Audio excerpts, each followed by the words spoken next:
energy, I'm never signing out. Throw my elbows up and my money out. Cause I came to get down, so let's run it up. No too real, hit him with it with a rhyme. 10 songs, cause it's cold in the wintertime. I'm a boss, yeah, you know that I'm finna shine. Got the money in the bank like it's intertwined.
Assalamu alaikum wa rahmatullah. Welcome back once again to the GG League in its fourth and final qualifier. It's been quite a journey for CS fans across the Middle East and South Asia, and we finally reached our final steps. But before we get into the details, I wanna welcome once again Ramon. I think he got married, so he was busy. Ramon, how you been, man? I don't think that's the case, man. I mean, I've been gone for a while, but I don't think a whole month was enough for me to actually get a little fun. But great to be back. I really did miss you, Tux and Caster JT. I'm sure JT in particular has been missing me a lot, but I hope you guys have been doing a good job over at the last qualifier, and I'm just happy to be back. Yeah, welcome back, man. JT, how you been? I'm doing good. Sorry, the new haircut of Ramon kind of caught me off guard. Like I was in a minute, I was like, no, something looks new. I don't even haven't seen you in a long time, but you look like you have a new haircut there, buddy. But I'm doing good. I'm excited to see what we have in store for us here in the final qualifier. So every team who has been trying in each qualifier, this is your do or die. This is it. You can't lose. Yep, this is it. This is the final chance. We've talked about many players, many teams who have failed to qualify. This is the last chance because in 2 weeks' time, we're going to have the final. We're going to crown a champion for the GG League. And I mean, you could be writing history here. Let's take a look at some of the stuff that the production team has provided for us. I'm really excited for today. We're going to have some pretty good matches. The prize pool for this competition is $5,000. It's a lot of money. It could be, you could buy some new gear. You could try to improve. You could buy a new PC. I mean, lots of things you could do with $5,000. For our matches tonight, we have 2 quarterfinals, and there's 2 others that are being played off stream. We have Orgless 5 and Spawn Kang in the first matchup, and the second one we have Elo Delivery. I do like that. The logo, and I guess Perfectionists.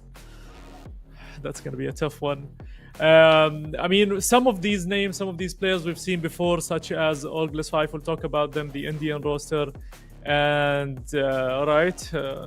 we faked it there with that bracket. But we're going to have some interesting matches because Orgless 5, very strong Indian roster against Spawn Kang, who's Pakistani. On the other side as well, Perfectionists are a Pakistani team. Elo Delivery, mostly people in the area who are from, I think, Kazakhstan or Uzbekistan. So it's going to be an interesting mix of matches we have for the night. And we're going to show you the bracket later on. But Ramon, JT, I mean, there's always been a fight between India and Pakistan when it comes to different sports and esports. This time we have an Indian representative in the quarterfinal. I think it's the only one. So do you think, seeing how much the regions have evolved, especially South Asia when it comes to India and Pakistan, we've seen teams that have tried to qualify. We've seen them in Blast playing a show match as well. So what do you think of this whole? Do you think CS2 is actually going into the right path? I think in the current stage, I think it's doing quite well in that current path right now. As you mentioned, there have been a couple of show matches, and because of the direction of the events coming in towards that type of rivalry, and it's not even just the rivalry itself, it's the fact that 2 of these regions who in CSGO, I wouldn't say were underdeveloped, but were underappreciated in that regard, is now finding a big light towards that direction, which I'm kind of pretty happy to see being highlighted as well in GG League. Yeah, I mean, that's a very good insight. I mean, back in my day, we used to compete a lot against a lot of Indians, but not a lot of Pakistanis. Now things have changed. We've seen so many Pakistani teams come up to the scene, and I think we have the bracket here. Yes, this is the bracket. So first match, Orgless against Spawn, Elo Delivery and Perfectionist. These are going to be streamed. Then we have 5 gamers, Teams Love, which we've seen last time around. They came close. Team Abdul Sami 34 and P Peaks. Any name that rings a bell here? You think there's a potential champion here, JT? it's a hard read, honestly. I mean, we saw Keem's love. I remember chat was like Keems or like Teams? Keem's. It's Keems, a right? meme. Yeah, and they were like, it's a dog meme back in the day during 9gag, and they were like, you're saying it wrong. You're saying it wrong. I was like, you know what? It is what it is. But based on the teams right now, maybe Edo Delivery could have a potential. Team Love, we did see a good, showing from them. So there's like countless of potentials, and I don't know. There's something with Orgless 5 that I feel like could go through the distance. All right, so Orgless 5, Elo Delivery, I mean, they're gonna face each other in the semi-final. One of them, I mean, if they do win their matches, so one of them is also gonna be knocked out. On the other side, I think 5Gamers is a strong team. Teams Love, we've seen them. So there's potential for a very strong semi-final, and I think everything is 50-50. We're gonna have to see, because some of these matchups were an automatic buy, so we haven't seen necessarily some results. Train is back. Ramon, what do you think of Train? Did you play the new Train? I haven't, but I've seen a lot of videos about people comparing the old train to the new train, and I actually do love it in the fact that they kept the same essence of the map, where you see a lot of trains still and you could use a lot of them for cover, but the fact that they took away Heaven, they put a little bit of the clunkiness out of the map before, where sometimes it's the charm of it, but by the end of the day, the essence of the train map is definitely still there in essence. So I'm pretty excited to play it out on the servers live. But interestingly, if the teams themselves play it, then that'll be a more interesting thing to look at, since they're going to be playing on a top level and on a map where I'm not really quite sure how to play. I think it's going to be interesting to watch. JT, I mean, if you had to replace one map with Train, what other map than Vertigo would you replace? I like how you already went there. You just went full on. No, but do you have any other map? I mean, you'd be weird if you said any other map. That is true. Honestly, I'm done with Ancient. Like, I'm just there's a Ancient, certain, come on, man, it's nice. for me. There's a certain extent I'm okay. Or was it Anubis that I was not? Anubis I wasn't really a fan of. For sure. Why? You don't like the aim maps. It's the aim, right? It's I don't have the aim. That's the thing, All right, so But you don't other have the aim. Yeah, other go than ahead. that, like, I'm all about the old school maps. I love the old school maps. That's where everyone started, I guess. Especially when CS:GO was on the rise, and that's the maps that you always continue to play on. The OGs are my favorites for sure. Yeah, same, man. I would do everything to get Cobble back, and I remember as well.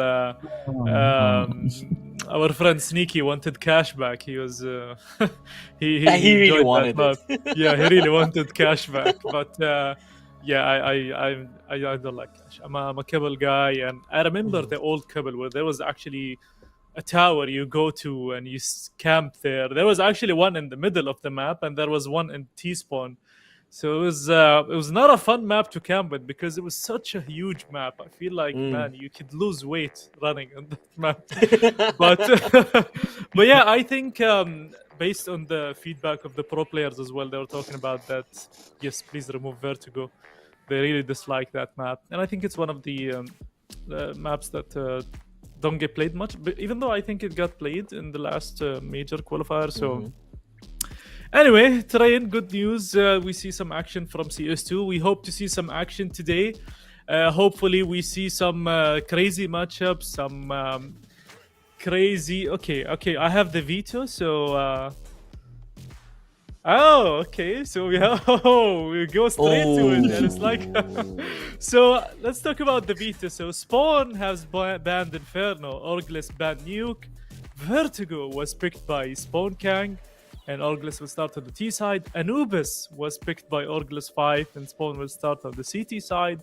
Spawn removed the Ancient, Orgless banned Mirage, and Dust 2 is the map left. Now, Vertigo, I mean, we're talking about this map, and now I think this is...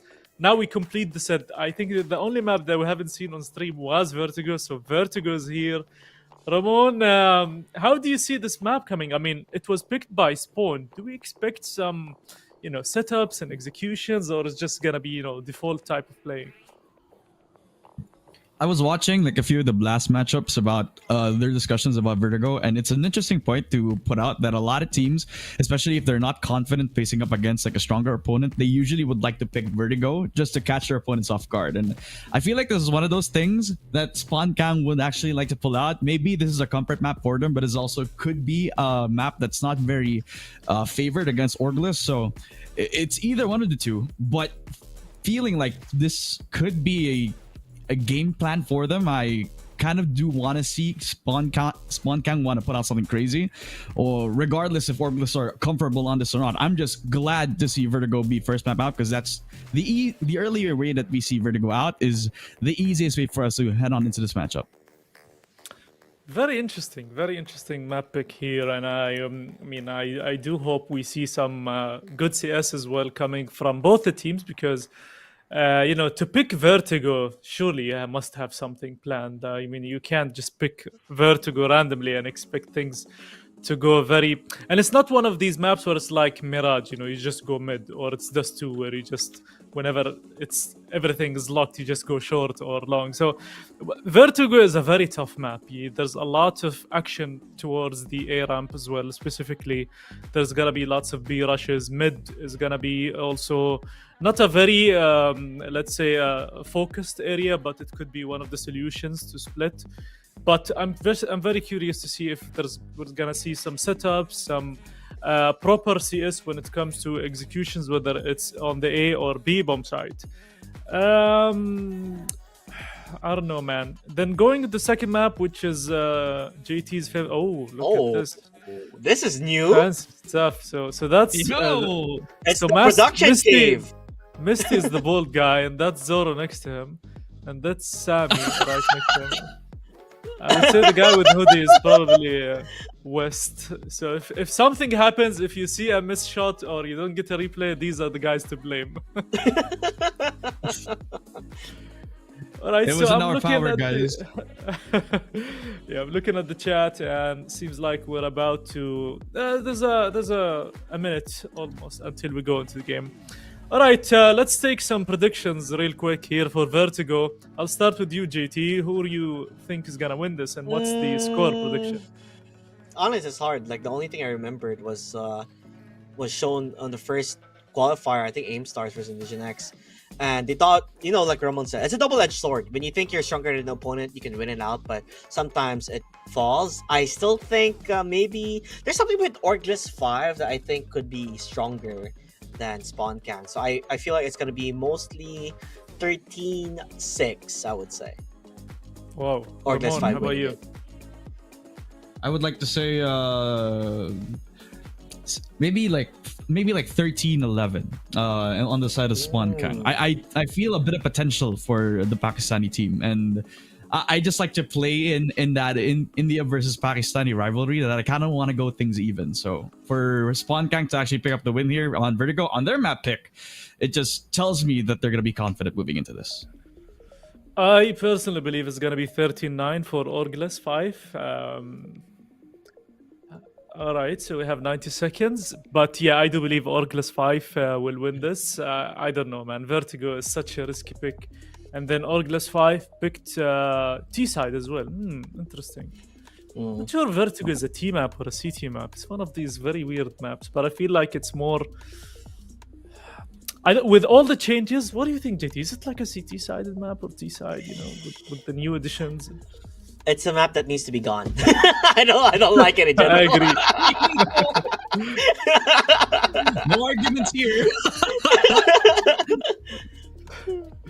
Yeah, I completely agree. But I think with the new additions, it might favor slightly the T side, just because you have so many areas now that you need to block as a CT player. But I'm just curious on how both teams are gonna play, and I think this will show us the potential of both teams going on the second map, which is Anubis. So hopefully we see a good game. Predictions are on 13-6, 13-9, 13-11. With Ramon picking Spawn there. All right, any last words? What do you want to see in the pistol round, Ramon? Would you say like a rush or just one smoke and two flashes? I mean, of course, I'm going to be biased over the rush, but I just hope nobody falls on this map. That's literally the main thing I'm looking out for here. Seems like you fall a lot on this map. I do. Don't we all? JT, do you prefer that or do you prefer people falling? I prefer people falling.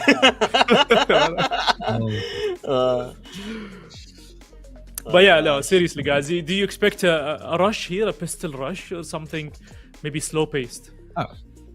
Okay. To be a little bit more serious about this, like I think I think a lot of people like to play the split push strategy. So somebody plays stairs and then maybe somebody to pick off and lurk on the mid side, something like that. So I guess the pistol could go in either direction.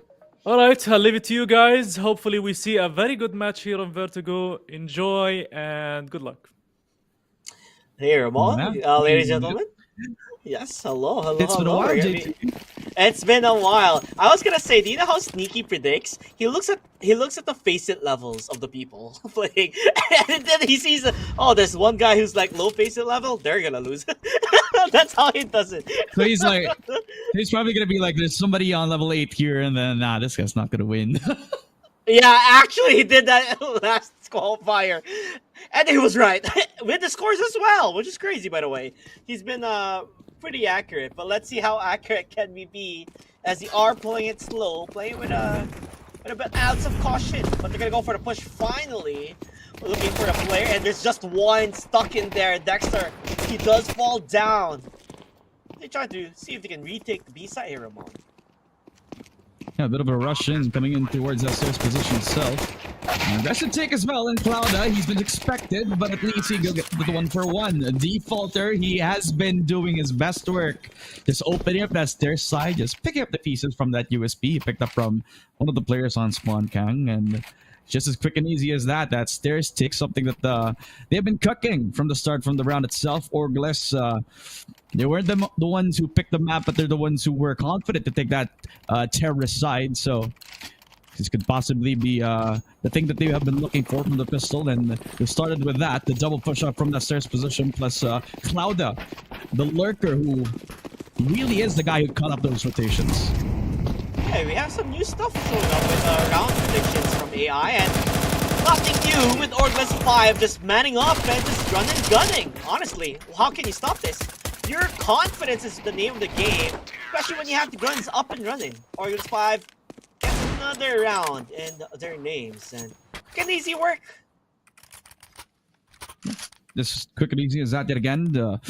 That's the thing about the MAC-10. Sometimes you don't really expect it to be that good long range, but apparently it does. And the control from the spray, from the ramp push, was it a flash? Was it a molly to stop them in their tracks? They didn't have money to buy anything in the round, so they all saved up to buy the A1Ss that they got in the round right now. Spawn Kang, the only thing that they're looking out for is to keep all the guns into the next round. And with the ramp push coming in as well, they're looking to try to feast them on the next phase in this round. The push on from Revan, the entry on through. Clouda will pick up the first. And Psyche will at least get that 2-for-1, but damage has already been done. Revan's already in the sight, and he's already trying to cut off those rotations. And I just love it, pure aggression. Just go for the push, you have the max, and then you just go for the kills, and that's it. Defaulter picks them up one by one. No sweat. Organs 5 dominating it so far, and Spawn Kang yet to find a foothold in this game so far. I don't know, Ramon. I think it's just the fact that, and I think history itself in GG League qualifiers, if you win the pistol round, it almost feels like you'll win quite at least 5 rounds before you actually end up losing one.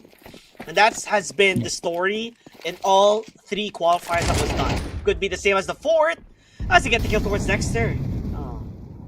How many times are we going to see Revan pick up a kill while he's blinded? I believe this is another time that he has done it. So far as Clouda already, when the mid lurk has constantly been getting kills after kills, he's picking up more on towards that mid top position as well. As from the 1v5, as Clouda will pick up his 3k. That's another round for the Orgless squad, and it's the same setup from their pistol round. It's the double push up from that stairs position, plus Clouda again. The roamer over to the mid side has been finding timings left and right. This time he's becoming the sort of a stalwart approach towards that mid position where The two defenders are trying to piece themselves up, at least a double peek on towards him, but since he had like the awareness to actually swing on, then he was able to get himself the chance. 4-0 so far for Orgless. They start another attempt at taking that stair side, and another mid push as well, picked up by Revan, and this time he's taken care of. Ember's gonna go down. Yeah, they finally got that AWP, and it's proving work there, stopping them at their tracks though. Ember not necessarily, you know, showing his presence so far in the game, because how can you? Clouda, Defaulter, and Riven. These guys have been packing a punch, and it's a strong one, honestly, with the lurks and the way they've been playing. But things will slow down this time, because SpawnKang, they're making sure to stop them at their tracks, hold the door as much as possible, and make sure that they don't overbite. You know, it is defending, right? You don't necessarily have to attack. You don't necessarily even have to overcommit. You just play with what you got, and that's what Daiki is doing, holding his ankle. Mirage, oh, he misses the shot, Ramon. That it's gonna cost him. He could get refragged there, and he will. Misses another shot. Oh, not looking good. As SpawnKang, we're gonna be the back end of things. 3 versus 3 though, still possible for them to win this one now. But Revan just right around the corner here, waiting for his team to bait things out, and that's what they're doing. Are they gonna go for the check? Dexter looking around, and he's gonna get pushed to the side. And there you have it! It's Revan going for the kills. He misses the shot, but it doesn't matter. Going for the reaping. He has to go for the pistol. No way! Dexter finally stopping the bleed from SpawnKang on losing that round. He is the savior. And it's a good thing that the AK runs dry from Revan, because he was picking up so many frags from that electric box, swinging off the fences. 2 kills, in fact, for him, but it wasn't enough. The bullets running dry, the pistol coming through as well on the last stages of that round. And you can see that Orgless were trying to put on their best feet, trying to push forward towards that stair side in the slowest pace possible, because the fact knowing that they got the op again over towards that electric box was a problem for them to deal with. They were able to stave off that offense. Good thing that they were able to find that electric kill. 1-4 score line. Orgless gonna try to at least get another attempt at taking Ramp's control. Short also in position as well. Revan doing the entering for the side of Orgless so far, and he's already doing wonders, keeping his face up over towards the brow spot. That again, the op already singing to the hands of Zerenji, as Fragfly will also take the second. This is putting a little good use over to the ramp position as well, as Jahil will take another to Revan, and it's slowly falling into place for SpawnKang. Yeah, I feel like they finally got a good read on the They're stopping them at their tracks with whatever they're trying to go. There's only one player left. It's McGills, unless, you know, he pulls a miracle out of nowhere. Then that would be tremendous to see. But you know what, SpawnKang, they're playing it smart. Go for the double peek, wait for him to push, and easy pickings for them. 2-4, and the economy is still okay so far for the August 5, but lose more rounds and it's not going to look good for them. Yeah, I mean, they're already coming in clutch with their loss bonus as it reaches the second point. Lose another round, and then they're going to have more money, but will they have enough money to supply into the next coming round? 3,000, 2,000, 1,800, I think it's going to be enough. But that is if SpawnKang can actually build a dent on it. So, up again in the hands of Zerenji. I believe that's a falling smoke down towards that ramp spot as well. They're doing a relatively good job of holding that ramp side. They also put a lot of numbers over to the mid side as well to force out Clouda outside of his position, but again, they can just wait for the util to run dry, and that ramp push already becoming the pivotal moment for the Orgless squad, as Defaulter is going to call for the truth save. Unable to really shy and get many pushes. That's how well SpawnKang has been defending. And look around the corner, Dexter could find a couple. He did see one jump, but I don't think he's going to check his corner here. Still going to go for the play. He does get one. Could have got him two. Will finally fall down. Meanwhile, though, Defaulter from the sides, wrecking havoc. Did not know he was there, Daiki. They're not gonna work out, and you do pick him off. Oh, the reloads. Not gonna be enough though, as the number advantage. Orgless 5. Stopping the momentum coming from SpawnKang. Ooh. Oh, what do you think, Ramon? What was the reason on how Orgless 5 was able to just take that site? I think it's just the initiative from Defaulter. Now, he's swapping sides with Defaulter and Revan to whoever wants to take the space for them for the team as well. You can see that Revan was picking up the flash from the ramp side and letting Defaulter be the guy to take the open space up. That gave him the open confidence to take the default position. And you couple that with Revan, who's also pushing up that short position. So the duo is finding a lot of work and getting the entry into the site, while you also got a very good mid setup. Cloud at least will get the pickup, despite a really good defense for them. Not looking good for the Spawn Gang side, as Defaulter will at least get an open B plant just after a nice spray attempt to the mid side. Is forcing the last player, Dexter, to move sideways, but in the end, it's Defaulter who will pick up the last frag. It's the 6th round for Orgless, and it comes back to the discussion. How will you approach this Vertigo map when everybody from Orgless is finding multiple timings across all sides of the map? Oh, that I felt like, you know, Sayers was doing really well with his AWP, but after some time, it kind of fell off. He's been missing those crucial shots that could stop Orgless 5 from really wrecking havoc and entering towards his side. But you miss those shots, and it just opens the doors for Orgless 5 to take control of the side. And honestly, you know, Orgless 5, the way they've been playing, they know how to trade between the players here and there. Although we do see Ember, you know, falling down, but you know, it's still, you know, the entirety of Orgless 5 to watch out for, as Cloud getting that kill. Same with Defaulter, Daiki with a bang of his own, but how much can you do when, you know, Dexter doesn't really have a gun at his name? True. No smokes, no flash anymore for the Spawn Gang side. They could still keep up the the AK over to the next round, so Daiki has, you know, some sort of firepower, and he's already dealing it down towards Defaulter right now. So a 2v2, an open opportunity to pick up for the CT side as Orgless to hold the troops on down. Revan will pick up the one frag, and it's all left up to the one guy who has the MP9, and it's Dexter. Short range house will be everything for this guy, as he will cross over to the default position. That's interesting. But Gills will not be needed. It's Revan who takes the last frag, his head off at least, with the Dexter again.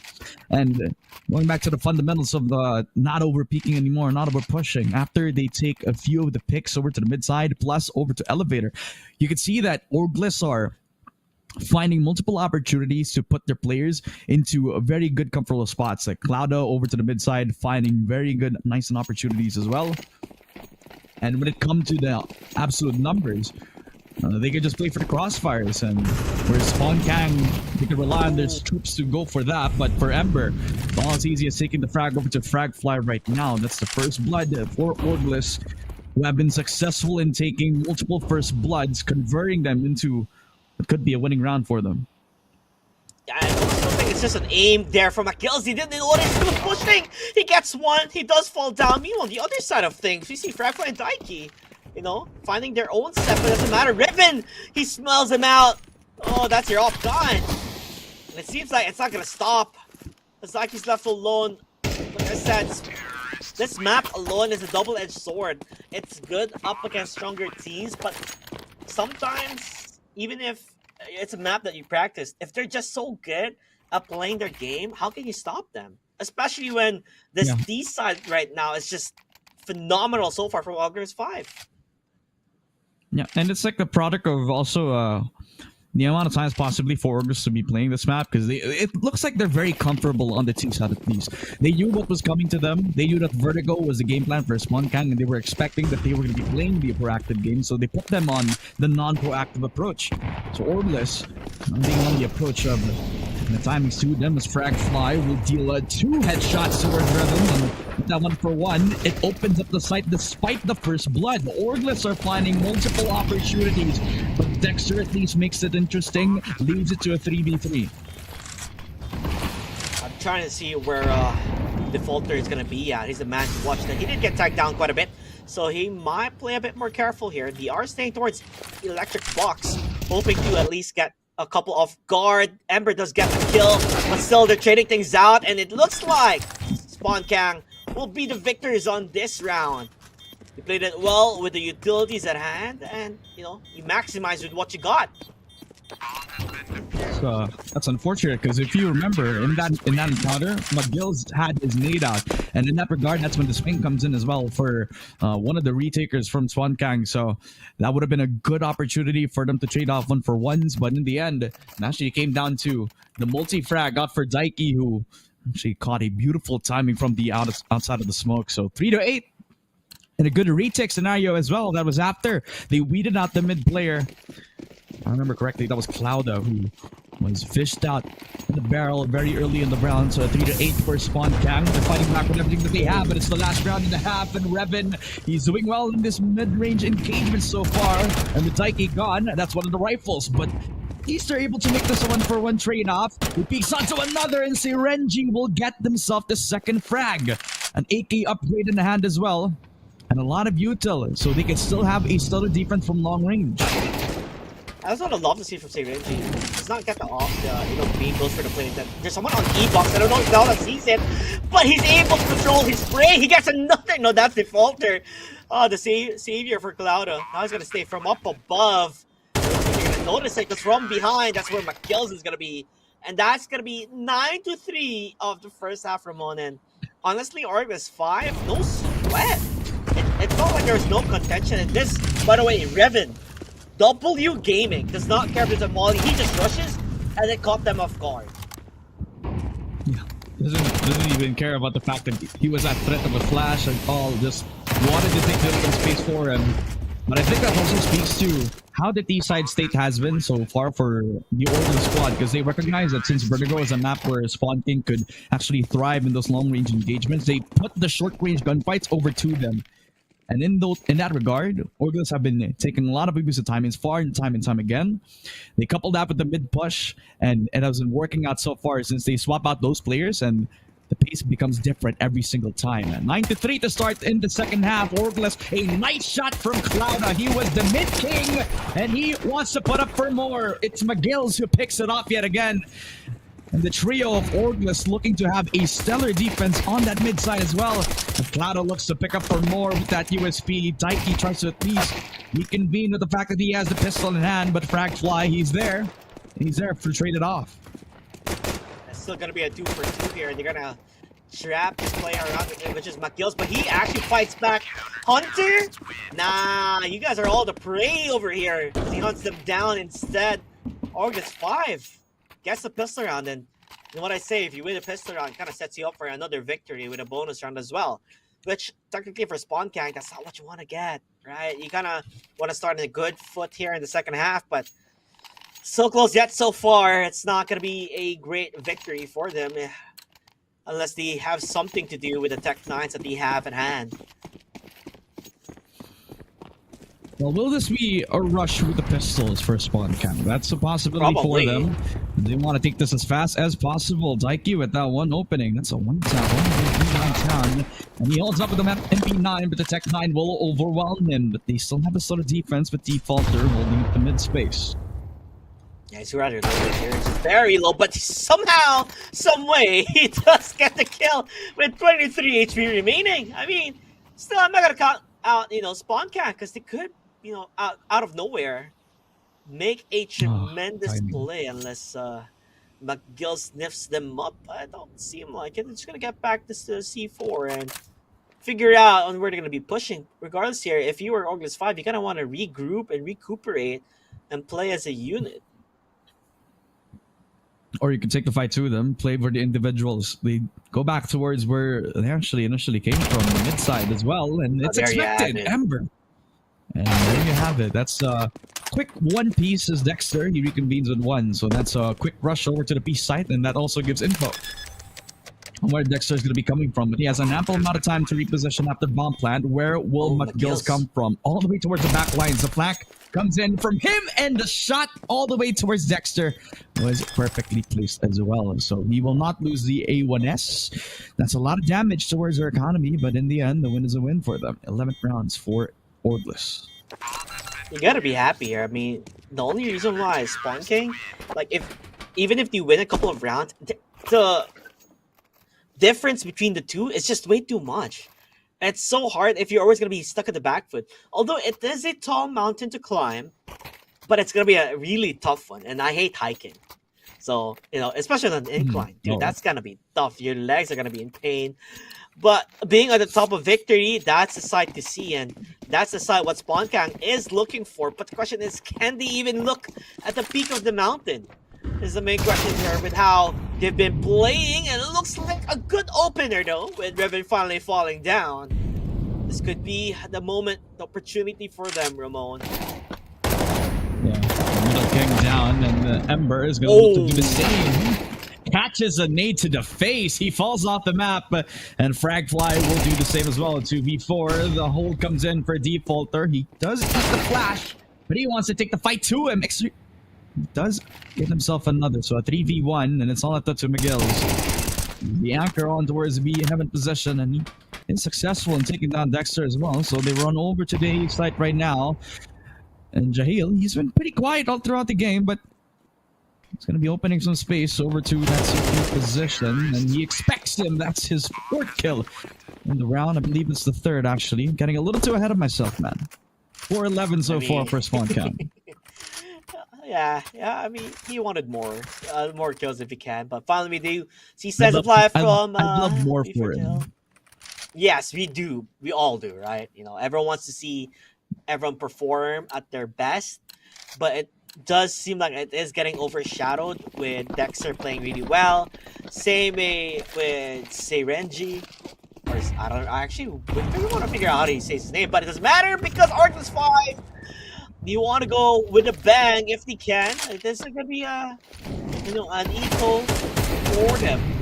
Not necessarily having everything, but they do have utilities at hand that they could really use with what they can to slow them at the tracks.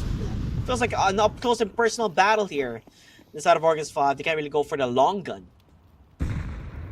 No, probably not. Just gonna have to hope that they're gonna push into them, but they're playing this as cool, calm, and collectively, stacking all 3 on towards that beam in extremity. Let's see if they're going to be able to overwhelm the one UK in the hands of Daiki, but now he's going to supply his teammates. Shot through, and he gets a double kill as well, so good defense at least.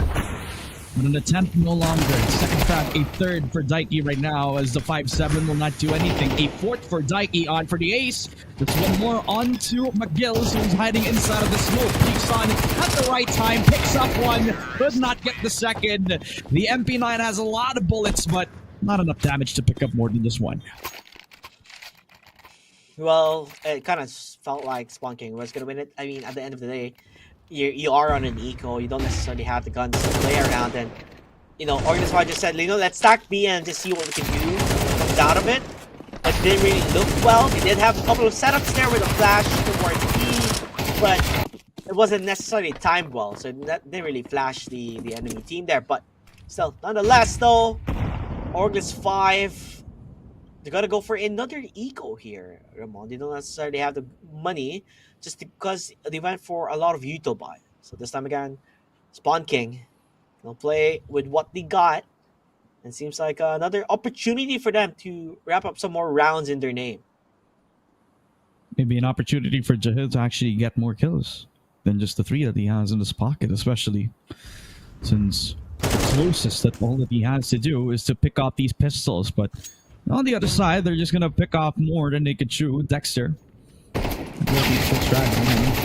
And Jahil will line up for 3. That is a nice way to open up the stairs position.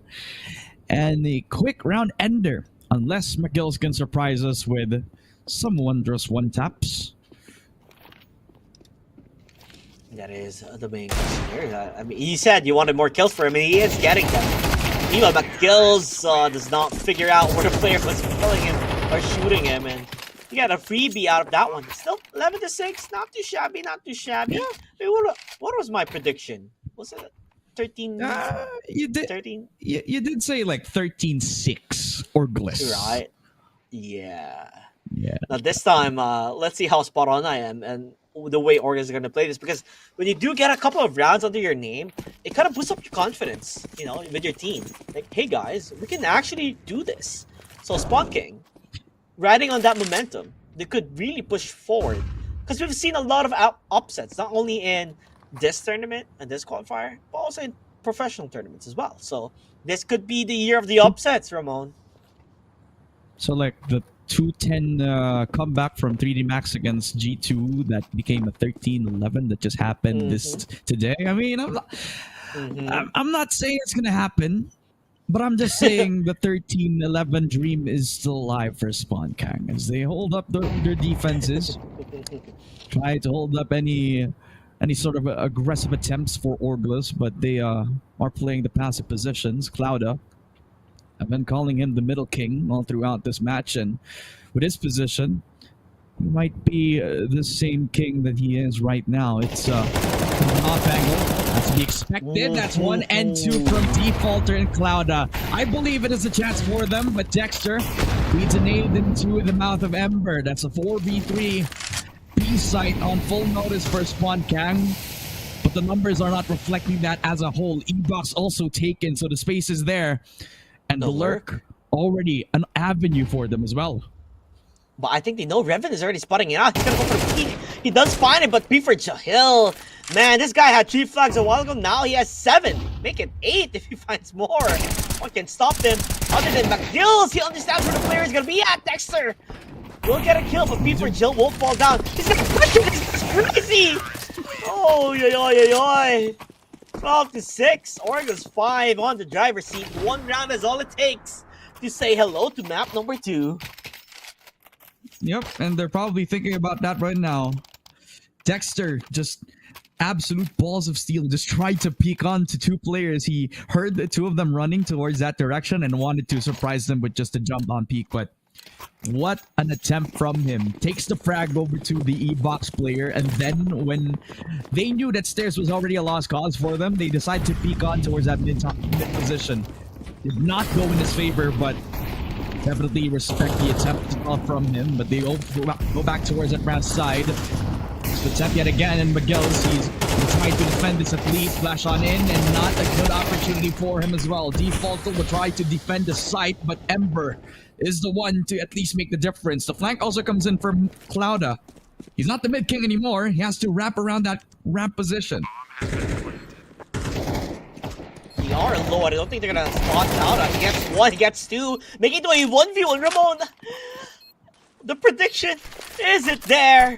Dexter versus Ember. Gonna try and play it through the smoke. Shoots through, but he dies at the end! Spray and pray! 13-6, Argus 5 will win map number 1, and we're gonna be saying hello to Anubis, everybody. And prediction-wise, I'm pretty happy. I see you very happy and smiling there. Congrats to Team Orgless 5 and JT for that very bold prediction and actually being spot on. I mean, that was not what we expected from Team Spawn picking Vertigo. I mean, they lost so many rounds when they were on the city side. So many issues. What do you believe Ramon went wrong there with Team Spawn? I think it was less about the team spawn positions. I think they were caught off guard by the amount of times that they were pushed by Orgless, especially when Orgless started on the T side. They never expected the split push come in. They never expected Clouda's timing to actually be perfect in every sort of engagement. I believe it also came down to the amount of Yuta that was also thrown at them. I believe there was a lot of rounds where they would have actually won the engagement, but it wasn't for one flash that actually made the difference. And I think you could actually put a lot of like good faith in the fundamentals for Orgless. I mean, every time that they take those 1v1 engagements, I think it has been like an 80% win rate for them.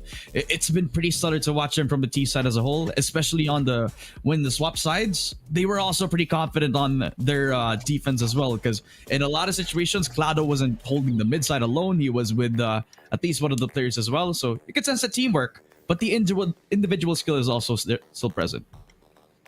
And JT, what do you think? Do you think like the T side of Orgless 5 was just unstoppable, or was it like a sort of a weakness, let's say, from Team Spawn?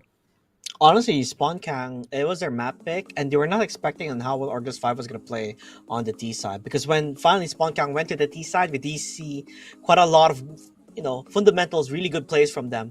But giving too much rounds to Orgless 5, it kind of stopped the momentum. And if they had that good start, which is, by the way, the curse that everybody has. If when you lose the pistol, sometimes you lose the map.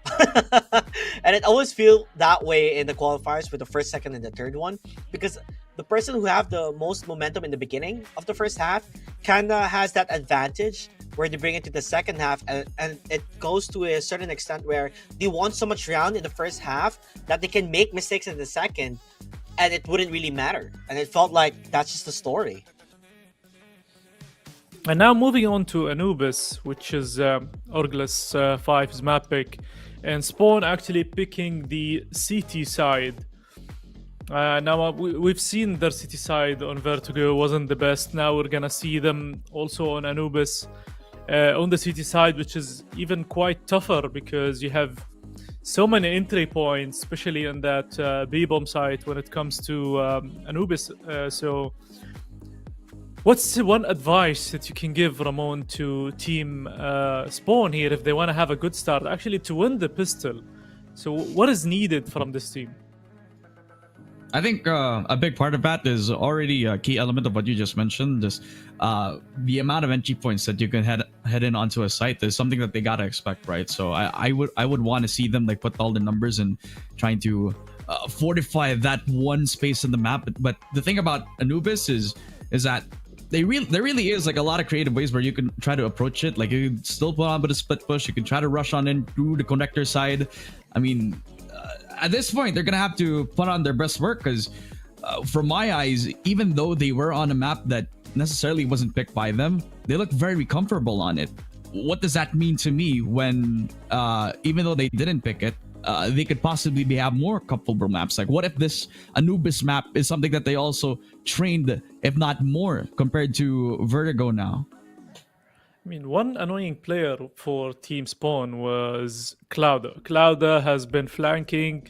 The timing was perfect, and he just knew when to, help his teammates at the right time, making sure he's cutting rotations. And I feel like maybe we can see the similar thing here from Clouda being maybe the guy that holds. Maybe they push him, let him anchor in mid. Maybe they leave him in connector. There's so many options for Team Orglis 5 when it comes to this player specifically. How do you counter that, JT? How do you counter a player like that you're always gonna be afraid that at some point he's gonna flank us or kill us while we're rotating? I really depends on how he's gonna be playing the CT side, especially for Clouda, because Anubis, like I said, it's a lot of entry points, and a lot of teams do favor going for the B split push just because on how well you can really overtake a team. But other than the flanks, it's a map that you could definitely do. It's either you kill him first with numbers and figure out where he is, or how he's gonna play. Because what I feel like in Orglis 5 is that there are certain players to watch out for, which is Clouda and McGills, who do well on CT, and then on T side, that's where Defaulter and Revan really pushes to the pedal. Like that's where you see the contrast between the players and the team, that there are strengths in different sides of the map or different sides on Terrorist and CT. So for Spawn Kang, I feel like the only way for them to really do well is to start out strong. If you start out with touching or putting your toe in the water just to test the waters and seeing how it goes, it's not gonna work. It's either hot or cold. You just gotta do it. You just gotta dive deep in and see what works. And that's the beauty of Anubis, is you have to have good fundamentals and good strategies to really make it work. And I agree with this, and especially that they're starting on the CT side. Losing the pistol, there's a potential you lose 2 or 3 rounds in a row, and that hurts your economy on the CT side. Plus, gives the the momentum to Team Orglis 5, who have shown great performance so far in map of Vertigo. So we expect nothing less here when it comes to Anubis. And Ramon, now going into this map, Team Spawn Kang, they probably sat down, they discussed what's gonna be happening on this map and how they're gonna play it. I feel like at some point, I remember we had a similar discussion when we I don't know, it was Ancient, when we talked about the aggression on the CT side. And I remember you specifically talking about this point. Do you think, like, if Team Spawn at some point started losing rounds, that they have to play a bit aggressive, maybe surprise Team Orgless 5, or should they just stick to the basics and try to win as safely as possible?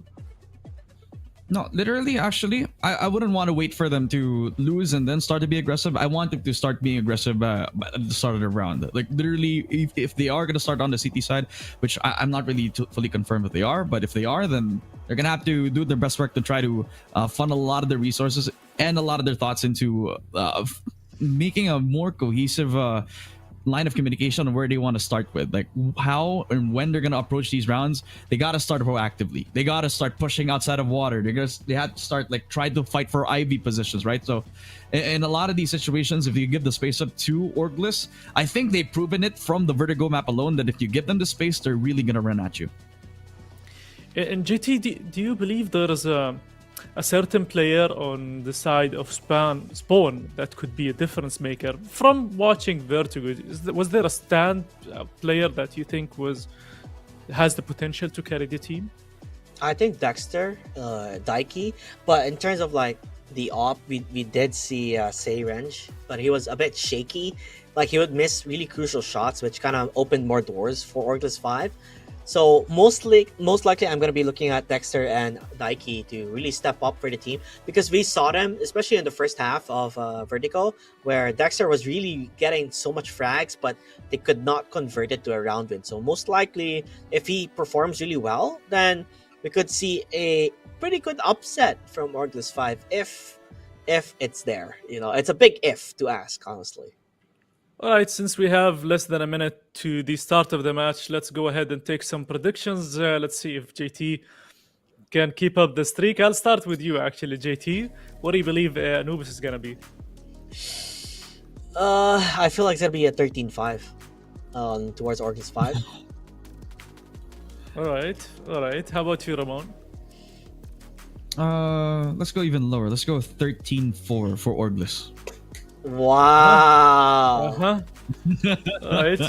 I actually believe Team Spawn are gonna play much better on this map, so I'm gonna stick to 13-9, but for Orgless 5. I don't think Spawn will win, but I think they're gonna play really well. But I mean, our predictions seem to go to the side of Orgless 5. We've seen the potential of this Indian roster. We've seen them play before. I think they have the potential to reach the final. They're going to have a tough semi-final, and we're going to find out their opponent after this match when we have the second qualifier, second quarterfinal, with Elo Delivery. All right, so 13-4 was it? Yeah, on Ramon. Yeah, I'm 13-5.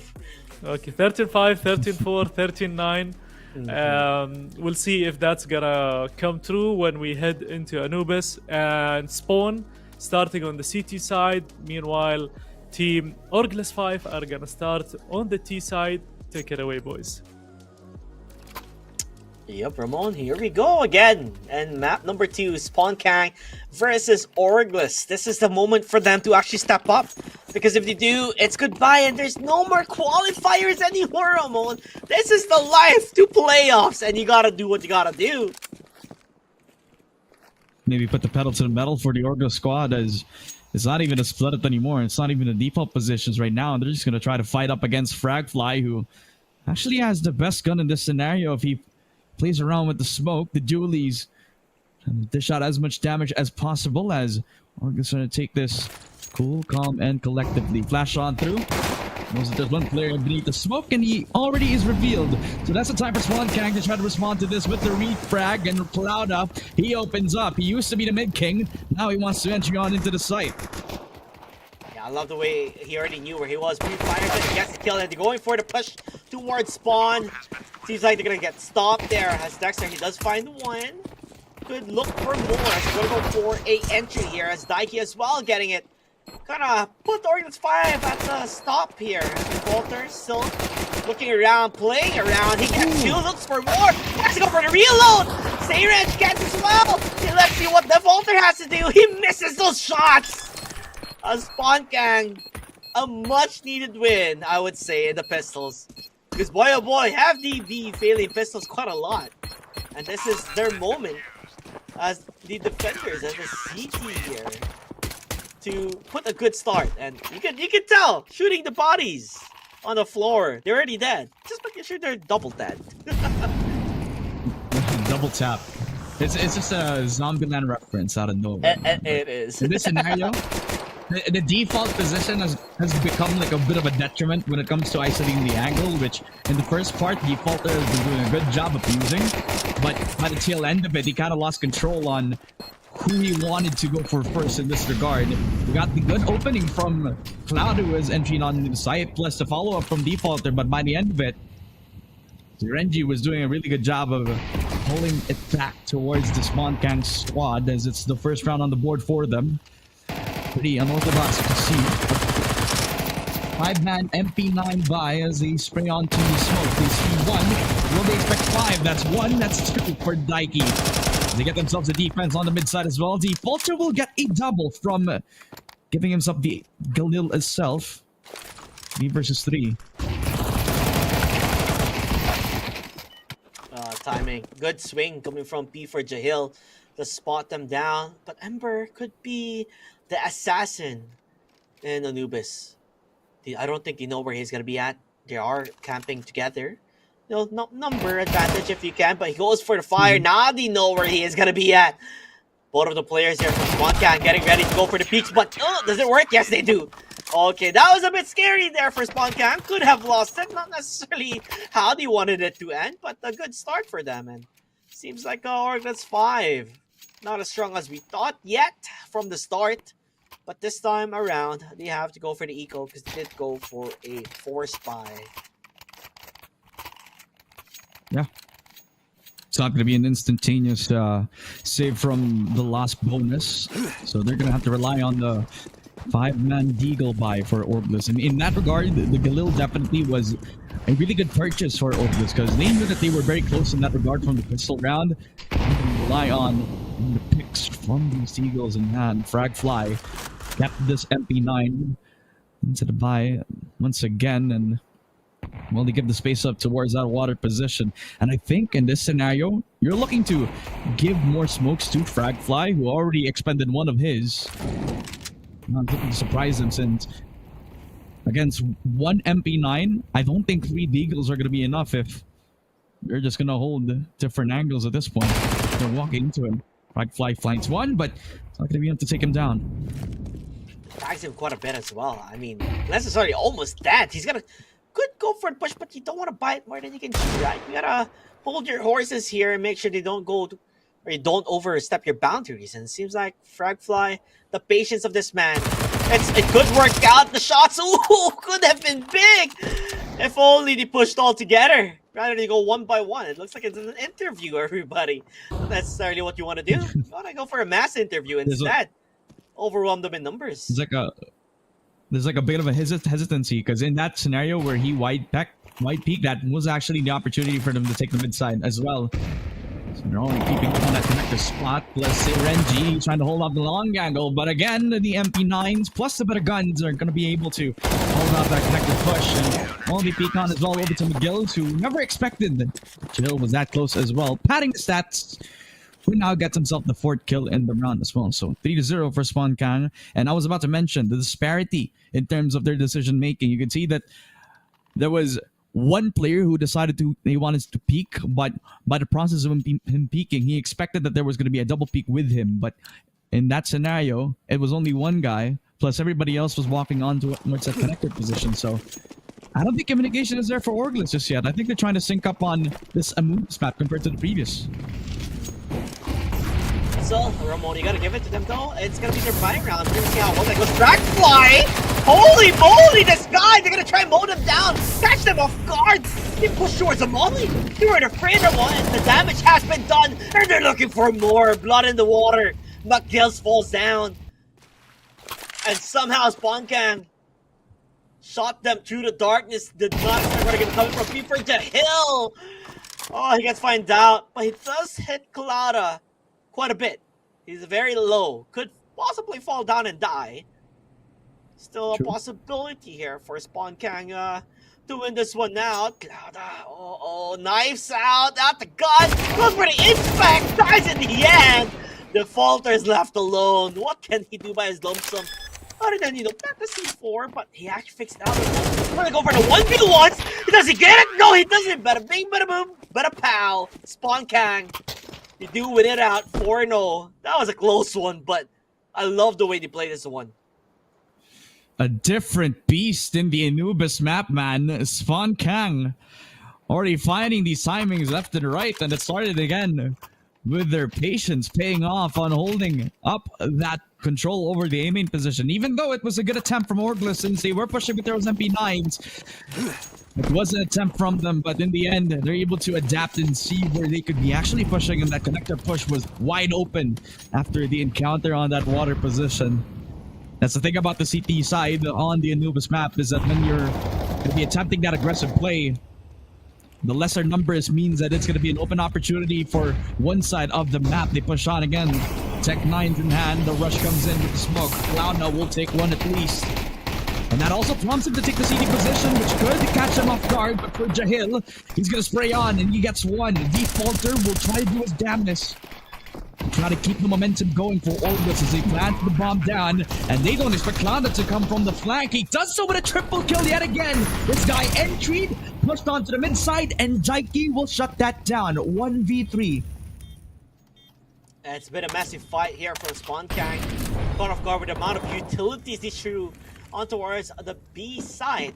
The amount of smokes, the amount of flashes, even the nades overwhelmed Spawn Kang and could not really hold a defense here. And this is coming on an equal, I believe, on the Orglis 5. And they pull one out of the hat. Still, Spawn Kang though, they're gonna try and save the gun. But nonetheless, Orglis 5 finally on the board.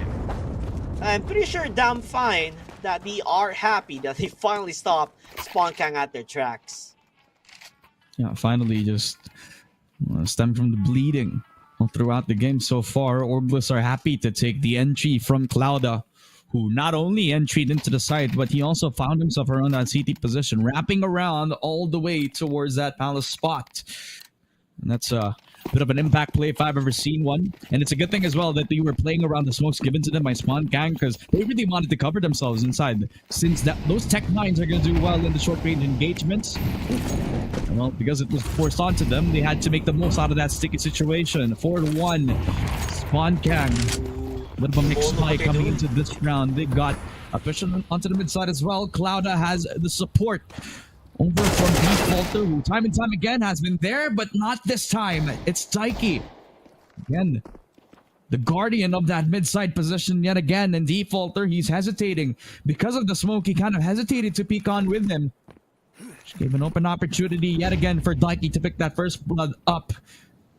Meaning Spawn Kang are just going to have to hold their feet down to where they're positioned. You also got the flank coming through again from the T-Spawn as well. It's a big flank, actually. It's a spread out one and spot. I think they're going to spot one. Frag Fly, he gets it. Like an easy one, goes for the wall bang, but also again, Frag Fly. This lurk from behind. Jeez Louise. Doing a lot of damage, and they still have more. We see Dexter wrapping around as well, and now that they know it's going to be on towards the A side, they have the number advantage. That's 5 players. Revan has the op, but what can you do with an op? Honestly, it's going to be so hard. Coming from the flank again. Not supported with the AWP as well. Molly perfect. Smoke also to provide some cover. But because of that name, they're still supplying a lot of that defense as Renji and Jahil will be the ones to take them all down. That's a bit of a team kill at the end of the day, but it's fine. They're rich. They got a lot of money. They still save the AWP. And they still take care of the last 2 from Orglis, who, in that scenario, in that post plant, you're looking to play a bit more aggressively. But because nobody was coming in from the heaven position, the molly that was supplied to them over to the mid-side rotate didn't really do much except to buy a little bit more, a couple of seconds. But they would have actually appreciated that double push out over to the mid-side and not do it over to the heaven side, because that would have supplied a lot more hope into trying to cut off those rotations, man. That would have been the best case scenario for Orglis, but it didn't really hit the mark this time. And that's the first blood. Terrence is being able to get kill towards Riven.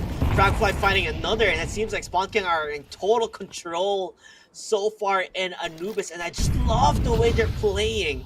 There's just something that makes it so mesmerizing that they're just full of confidence, unafraid to go for the riskiest plays of plays, and they make it work. Cloudo, though, does find the kill towards Mirage. That is the up done. Still hoping to get the push towards B with the utilities that he had. No, that is the only success that he's had before, which is towards B side. But Dexter has something to say as Cloudo falls down. 4 up against 2. Yes, you have the smokes, but guess who's back? And that's Fragfly. He's back at it again. And I don't think they know. Sneaky beaky as he wants to be. Does find it, gets a kill, hooks them on, but kills him left alone. You know where he's gonna be at. 3 fires, B for Jahil, spray and pray through the smoke, and there you have it. Another round for SpawnKing. 6-1, and this is not the story that we thought will unfold here. And this is a story that I am appreciating. As SpawnKing, there's something special about them.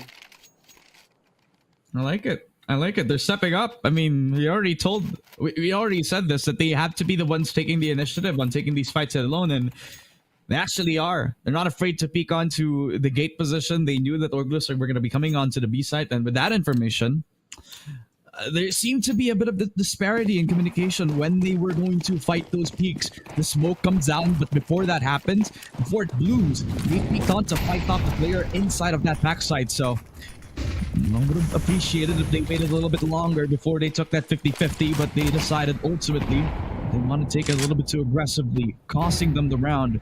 The numbers again to the SpawnKing position. Renji, the op has been given a second chance at life with killing off Ember to get that 1-for-0 trade-off. Orglus are going to have to do something to prevent that from happening, but again, once SpawnKing already happy to take first blood, they're still trying to play the bracket position. And Fragfly has the second op as well. I think they just gave him the op now. Yeah, they passed it around. I love it. No one serious. Missed and whiffed the first shot. He does get the second just because of the setup. And then he's like, you know what, bro, you take it instead. Because Daiki could see where Cloudy is going to be coming from. Oh my gosh. Orglus 5 could not crack the bubble on how well SpawnKing has been playing their defense. Honestly, what can they do? Beat for Jahil. You have the setup here with Dexter just around the corner. And they do find it. 7-1. They're going guns blazing, Ramon, and they're not stopping. They were not happy with how Vertigo went.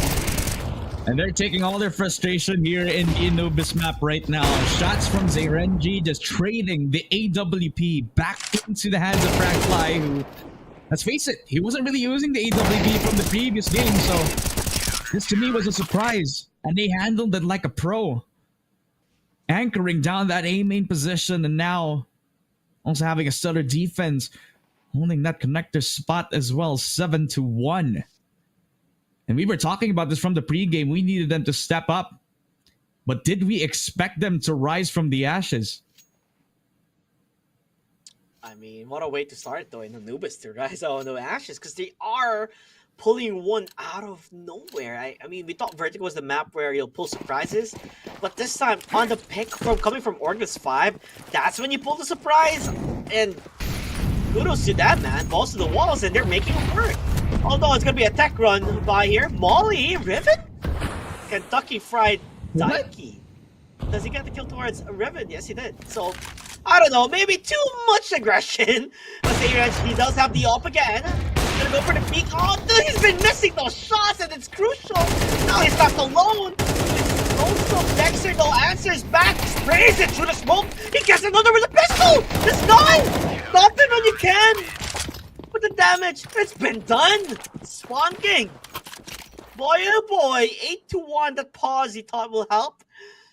Doesn't seem like it. But this time around, they do goodbye the op on their side of things in Orglus 5. We saw that a while ago with Riven. Before the pause. It didn't really work out.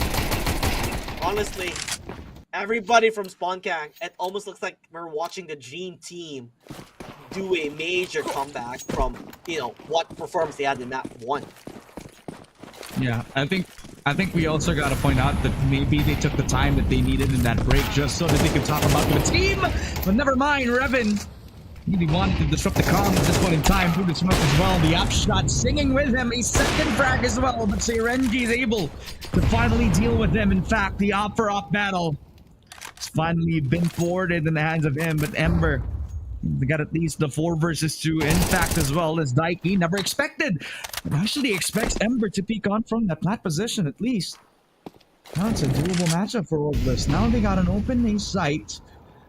Daiki to deal with. The Cloud has also lurked up on the mid side as well. That also deals down to Daiki to the 1 versus 3. And Clouda yet again just cuts off the rotation. Just finding Zayrenji who had the op in hand again.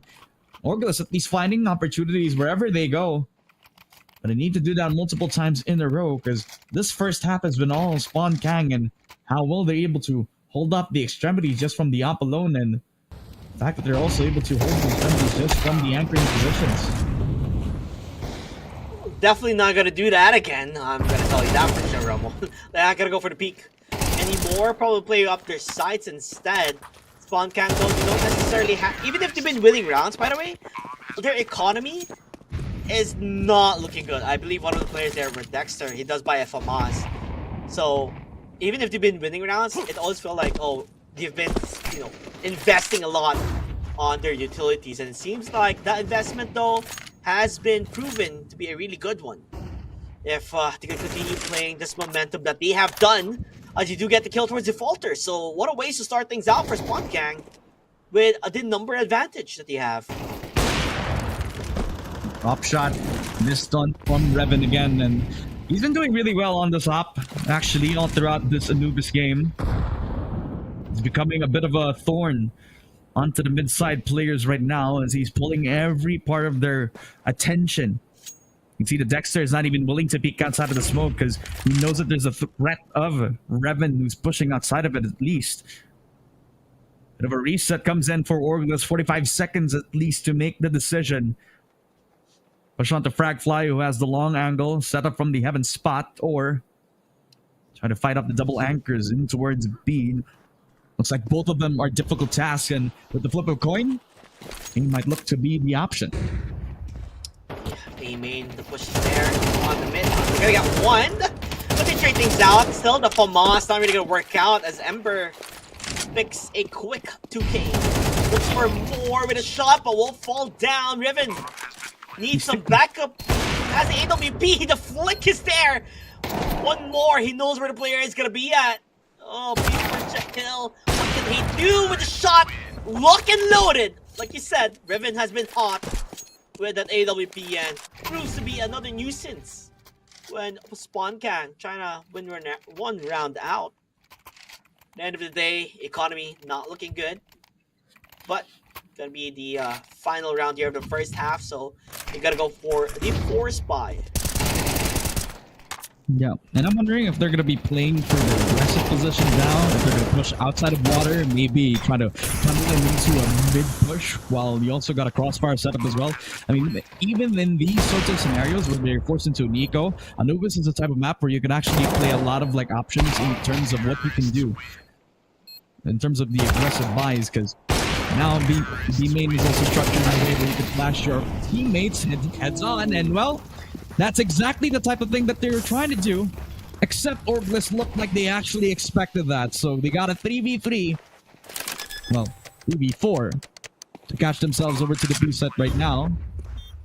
And will this be a triple flank from Spawn Kang? Because the position from Daiki is telling me that they're going through connector. And since Clada will be that first point of contact, I don't think this is going to be a very easy opponent to deal with. It's the jump spin about, still not going to work out. It's going to be really tough for them to at least get back. But the flank from behind, they're all attentions towards connector. Did you know the player from behind, Riven, sniffs him out with an AWP, spots him down, Daiki, time is kicking, and Orgless wins that round. Still not too shabby for Orgless. I thought it was going to be quite a lot of rounds being won by Spawn Kang, but, you know, 4-round difference, it's still possible to climb. Yeah, I wouldn't say it's impossible. Even the AI is telling us that the Org will still have an ample amount of chance into this, even though Spawn Kang still has the lead. In fact, all they need is a good pistol to start their momentum going. And in a map like Anubis, where a lot of openings could be pieced down on the T side itself, I mean, Spawn Kang already got their work cut out for them. B side already on full notice. Ember also dealt with under a lot of scrutiny right now. He deals with 2 players just from his pistol. I think this guy's a one-man army. That's one way to hold the site, right? And they love. Oh, a Mirage! That was a waste of a util. Throws the nade, went back towards him. Kind of got a bit too afraid with the players going from connector. So picking prodding. It's like you're poking the bear with a stick.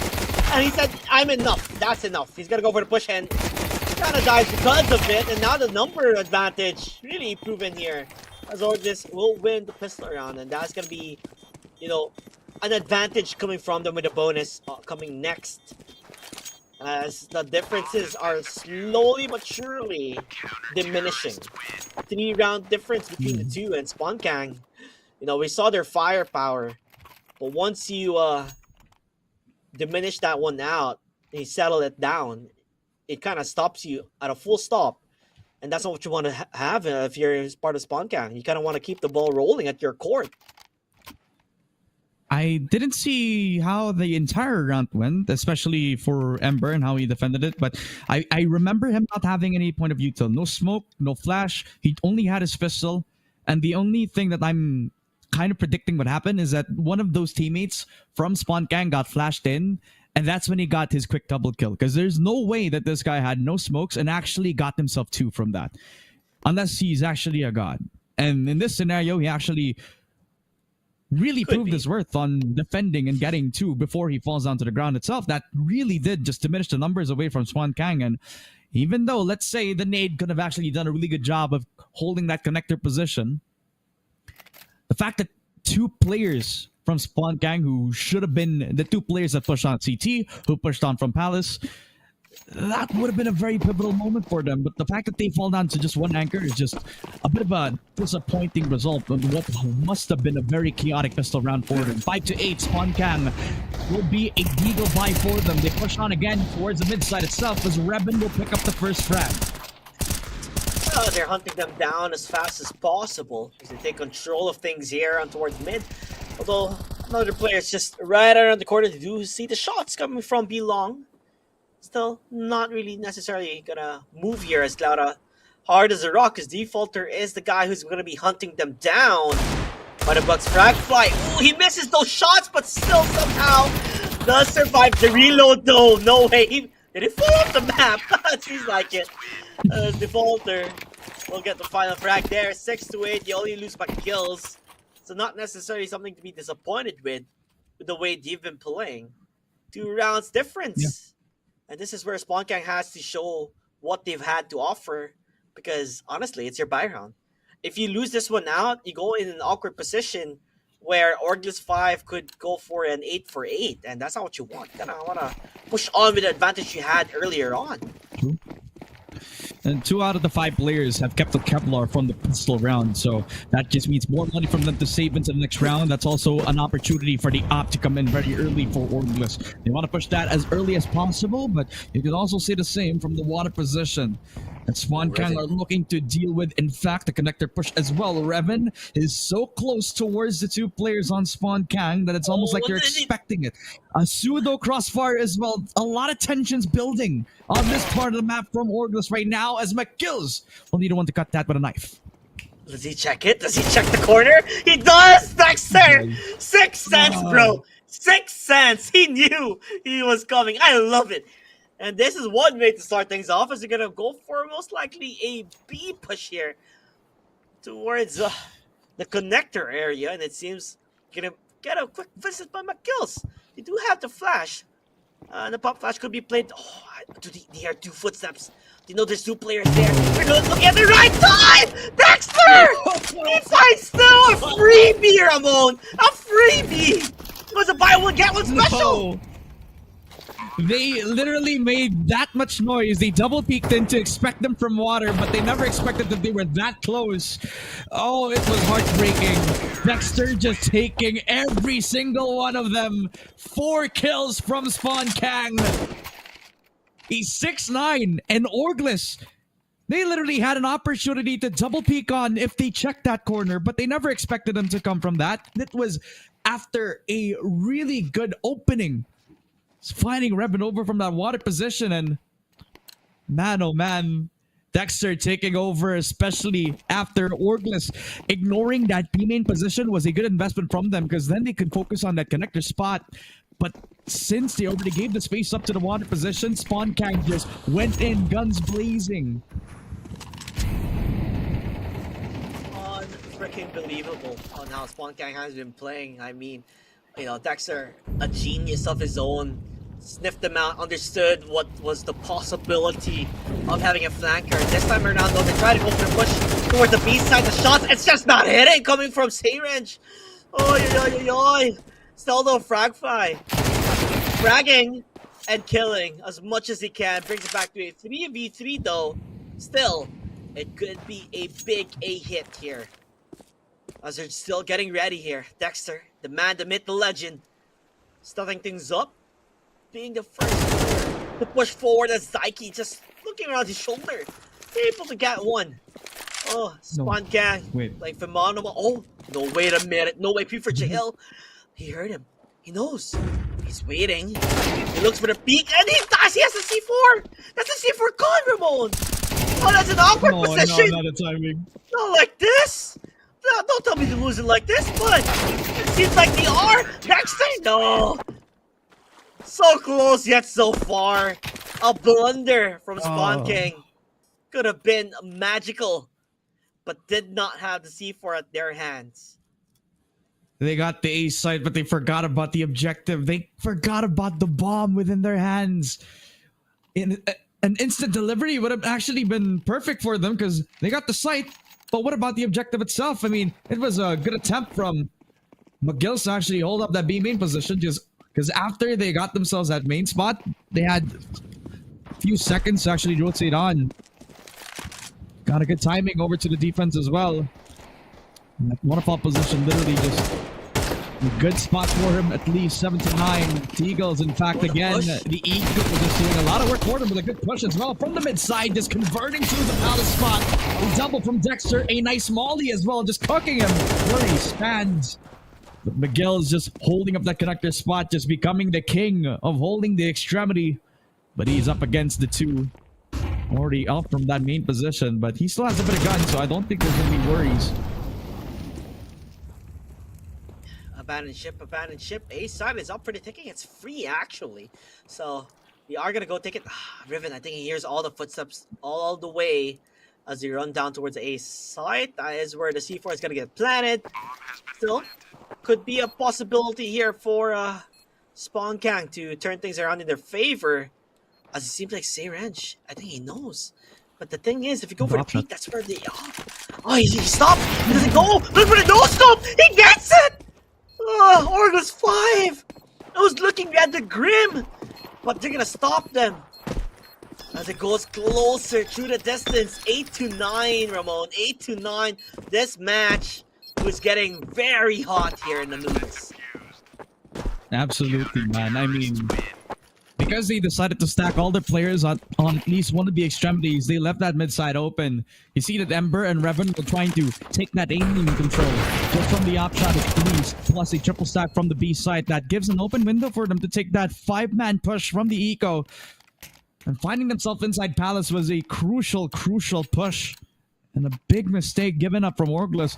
But the fact that they also got themselves that mid control at least kind of sponged up all that pressure, just dealing it back on towards them. Revan, he peeks on again with the up. Spots up again the shoulder.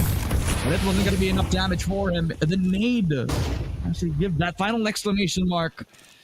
And it'll make it a 1-0 in favor of Orgless so far. They're going to be happy to take that frag. And they've done a really good job of bringing the momentum back, especially in the amount of times that they have retaken the sites as well. Yeah, you can't give, mistakes like these where it's not necessarily supposed to be. But Gills, they're gonna go for the flash play. Will they even go for the peek? No, they don't even look at the right player. As McGills, he gets two. While blinded, looks for more. Through the smoke, that's where Dexter is gonna be. And he's the last player standing on the side of Spawn Kang. I felt like Spawn Kang, They're not really playing the way they should be playing that we've seen them be playing at all.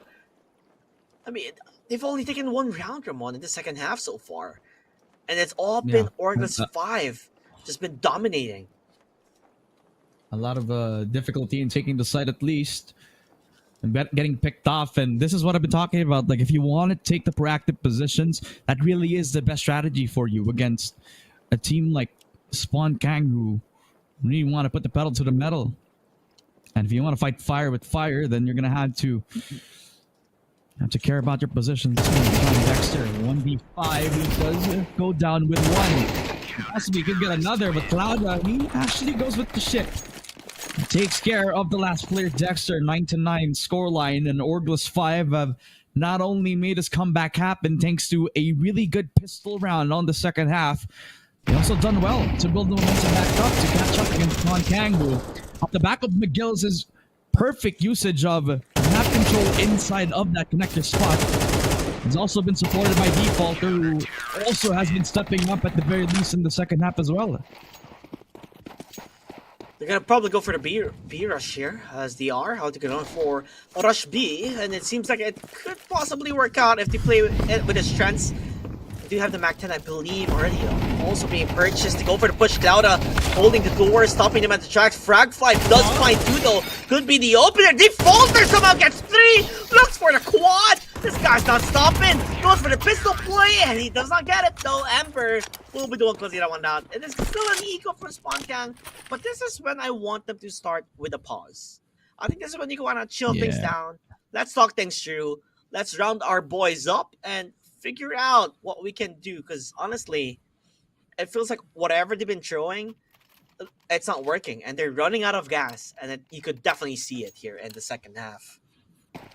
I could argue that this is also their last chance to do so as well. Full loss bonus, not a lot of cash into the next round, even if that is the case as well. So to be careful about pushing onto the mid side right now as Fragfly, he wants to take things as slowly as possible. Revan, nice one-way smoke to supply it at least with the mid defense as well, but the nade actually does a good job negating the fact that they got the op, plus also defending that side of the map, just giving them the open space to take that mid side right now. And a lot of damage from the nade as well. You can say that Orglas are doing the best work with their util usage to try to defend that side of the map, but Spawn Kang just have to wait just to see if they can try to piece together what could be a good mid push that already was the case for them in the previous coming rounds, but it could all stop if Defaulter has the opening, but he again also gets stopped by the Molly, so good util usage has also been exchanged by good util usage as well. They've been testing the waters here, figuring out which place they do want to go for the push, and it seems like it is going to go towards the B take here. Not necessarily the best track record on their side of things, still could be what they're looking for, as Fragfly will be the lurker for the team to, spot things out if someone does go push them from behind. Nonetheless, though, the setups are ready, Ramon, and this is where the moment of truth will show. Will they prevail? Will they be able to take the side up on the side? And it doesn't seem so, as you do lose a couple of players. Actually, you do lose B for Jill. Dexter trades one out. There's one around the corner. This is where McGill is. He goes for the peak, but Dexter up and ready. He will fold it in the flank, like he said. Could be the game changer here. They do know that he's there. And it's gonna be a 3-3 though. Still, the fight. It's not gonna work out. Say Reg falls down. Fragfly goes for the peak. He does find one. Ooh. Could be the opener. Oh, Ramon, time is ticking. Time is off the essence. Remember, they have to make the play. The off, it works, and there you have it. This is gonna hurt. No money in the bank. As Orglas 5, insult to injury, playing around with the defuse. They know what's up. And it seems like the road to victory is getting closer and closer. The tunnel vision is real for Spawn Kang, knowing that they have to put the pedal to the metal on the B site, and did a good job of taking themselves in towards B. But the fact is, they put too many cooks in the kitchen, just putting themselves inside B, forgetting about the flank itself. Defaulter had the best position in that post plant, just literally taking 2 off of the picture. Just to relegate the numbers back to the 1 versus 2 now. Spawn Kang overcooked in that round, and they have to forget about that because now this is their last buy round. Not a lot of util compared to the next is now Orgless. They're seeking to take the passive position this time. They know that they don't even need to push too aggressively because they have the money to actually justify this buy. In mid. They do get a kill. That is 1 for 1 though, not necessarily the biggest win. Still, you could see from Connect, I believe it's from Water. They're going for the push, they're going for the flank from behind. Could set things up for them. Riven, oh, he misses the shot. Still, not gonna cost him his life though. Still alive, goes for the peak. Oh man, this guy is crazy. As he trade things up. Orgus 5 finding the moment, the opportunity. Daiki though, he does get the kill. And these two players, still from Water, especially on A main as well.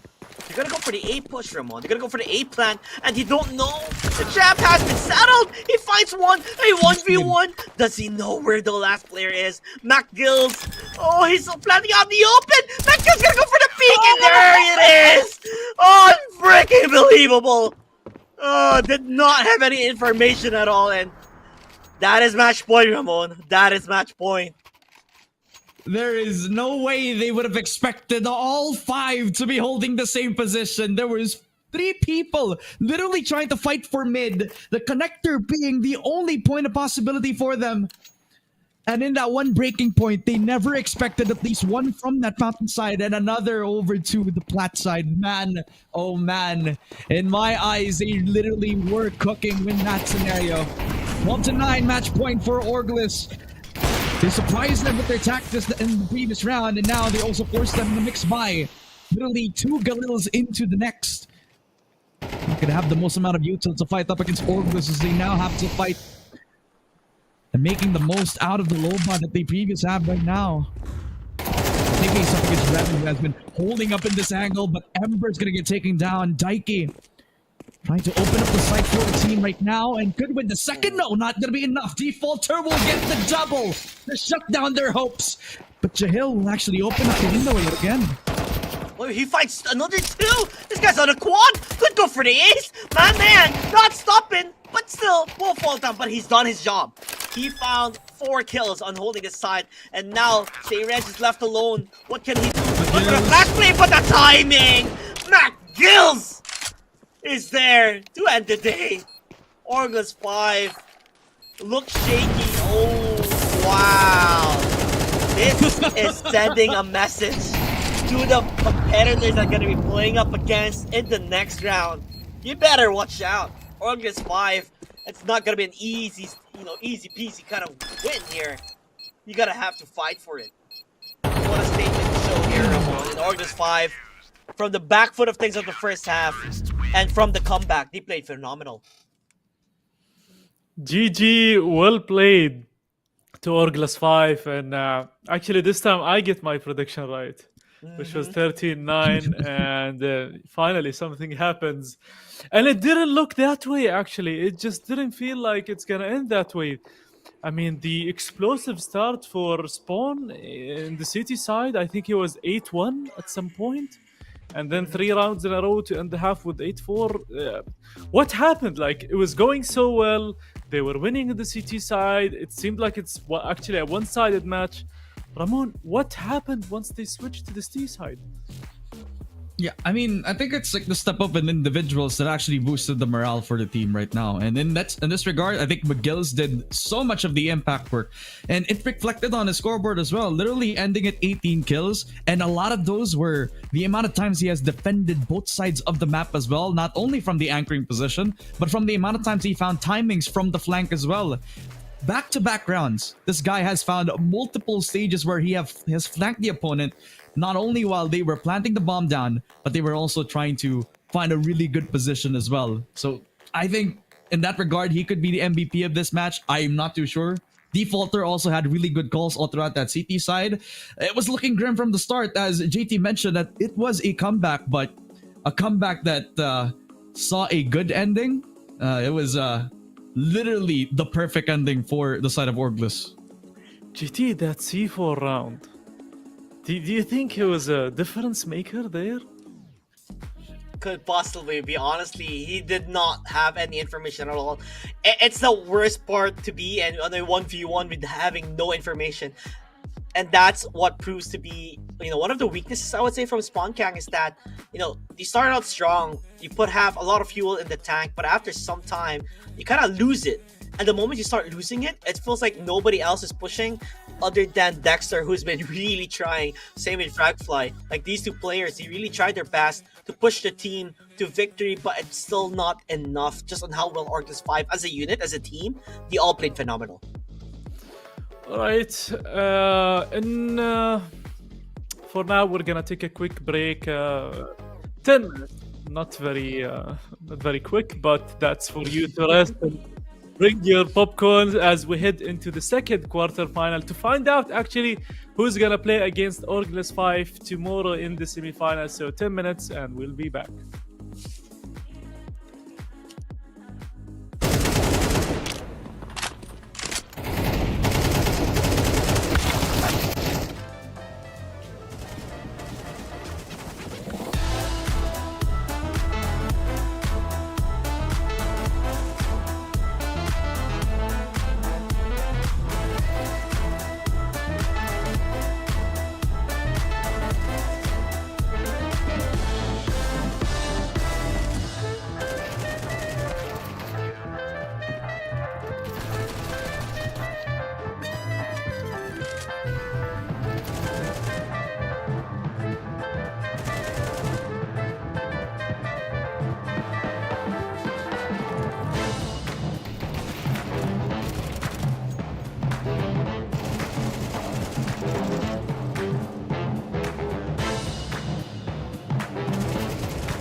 Welcome back, ladies and gentlemen, to the GG League, the fourth and final qualifier for this season. And we're going to find out who's going to join us in the second or the first semi-final, where it's going to be Illo Delivery against Perfectionists. Waiting for them is going to be Orgless 5, which we've seen in the previous match. Going into this, boys, I have the veto ready here.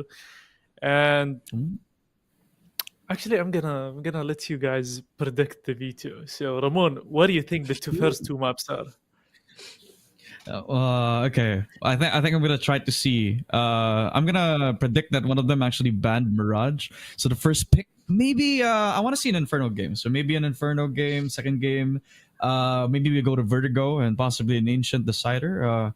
Just let me know if I'm close or if I'm very much off the mark. Okay, I'll see JT. JT, what do you have to say? What do you think the maps are? Mirage, probably Vertigo, Ancient. Well, you guys are actually very close. I mean, JT more though. It's actually Mirage, Ancient, and the the decider is Vertigo. Ooh. And they actually banned Inferno. I would have loved to see Inferno. It's been a while. But yeah, so Perfectionist banned Inferno, Illo Delivery banned Nuke. Mirage was picked by Perfectionists, and Illo Delivery start on the CT side. Ancient was picked by Illo Delivery, and then Perfectionist will start on the CT side, and then Perfectionist banned Anubis, Illo Delivery banned this too, and Vertigo was picked by default. So we're gonna have two maps which are very similar in the format and the style of playing, which is Mirage and Ancient, where the focus usually is on mid and possibly some aggression, where we see Ancient, trying to take control of the B-bomb side. But we're going to talk about Ancient later on. Now let's go to Mirage, which is Perfectionist's map on Illo Delivery starting on the CT side. Now, from my experience, looking at the players here, Illo Delivery, I don't want to be sneaky where I look at the facet levels, but I'm gonna point this out because you have two players on the side of Illo Delivery. Marble, he has 5,500 matches on facet. That's a crazy number. Damn. And then SMH has 3.7, and then Artigod has 3,000. While if we look at the other side on the team Perfectionist, the maximum amount of games a player has is Alan with 1,353. Obviously, this number might not mean anything here. Maybe they started Faceit early, but late. But to play so much, and the Faceit levels are actually higher on the side of Illo Delivery. And these guys are friends. They're actually real life friends. So I think this is going to be a tough match for Perfectionists. They're going to go up against a team that we've heard the name before, but Do you think, JT, these things matter, like the facet levels, the amount of games played? Is this a factor here? If there's one thing I've learned from Sneaky, it does. and my man, that guy has played a lot of Faceit, and he's been like, listen, JT, when you see their Faceit levels, they're either a Smurf or they're really bad. That's not how he says it. I mean, he said that in the last qualifiers, and then somehow his prediction were all spot on. I'm not joking, Ramon. Last qualifiers, Sneaky's prediction, back to back to back, were all correct. And that just goes to show how much this guy has played in Faceit and CS at the same time. Yeah, I mean, Ramon, these numbers, yeah, obviously, it's important to know how many games you played, you know, the hours played in CS, and then these hours being played on Faceit, where you're going to play up against players who are on similar levels. So that just shows, you know, they're probably on a higher level here when it comes to the CS. Now, I can't say much until we actually see them play. And now it's gonna be Mirage. So Perfectionist went for this map, while Elo Delivery went for the CT side. Obviously, this is what teams usually do. And Mirage, what's the secret to Mirage, Ramon? Is it taking mid? Is it executes an A? Is it both? Is there something new? And do you think Elo Delivery here, if they start losing mid, they should fight back for it? Or is it just gonna be a very basic, simple CS? With a front-loaded question, I'm gonna answer with a front-loaded answer. A really good way to approach this is to figure out what type of tempo you're gonna be setting out, especially since Perfectionists are gonna start on the T side in a somewhat of a CT-sided map, right? So you're gonna be expecting the mid flash come in from the connector spawn position. Plus, you also gotta expect there's always gonna be an op every single time that they have the time of day. I want to be, since Mirage is one of the picks, I think that's like already a plus on the side of Perfectionists, because literally any player who has played on Faceit, even though they have the less amount of matches played, has already played Mirage times now. So I think that's already a plus for them. I just want to see if their confidence are going to be up for it. But then again, they have to be prepared for what is to come, because if they're going to be comfortable on Mirage, I'm pretty sure Elo Delivery is also going to be comfortable on it as well. All right, JT, since we have a minute left, predictions time. Now, if you want the numbers, we've said it. Elo Delivery, 5 players at level 10, lots of matches. On the side of Perfectionist, there are 2 level 9s and less matches played on Faceit. This is what we have in terms of numbers when it comes to the players. Yeah. We don't have KDs or any of that. But so, looking at these numbers and going into first map, Mirage, what's your score prediction? 13-6 Elo Delivery. Okay, and Ramon? I'm gonna say 13-9 Elo Delivery. I'm gonna say 13-7 for Elo Delivery.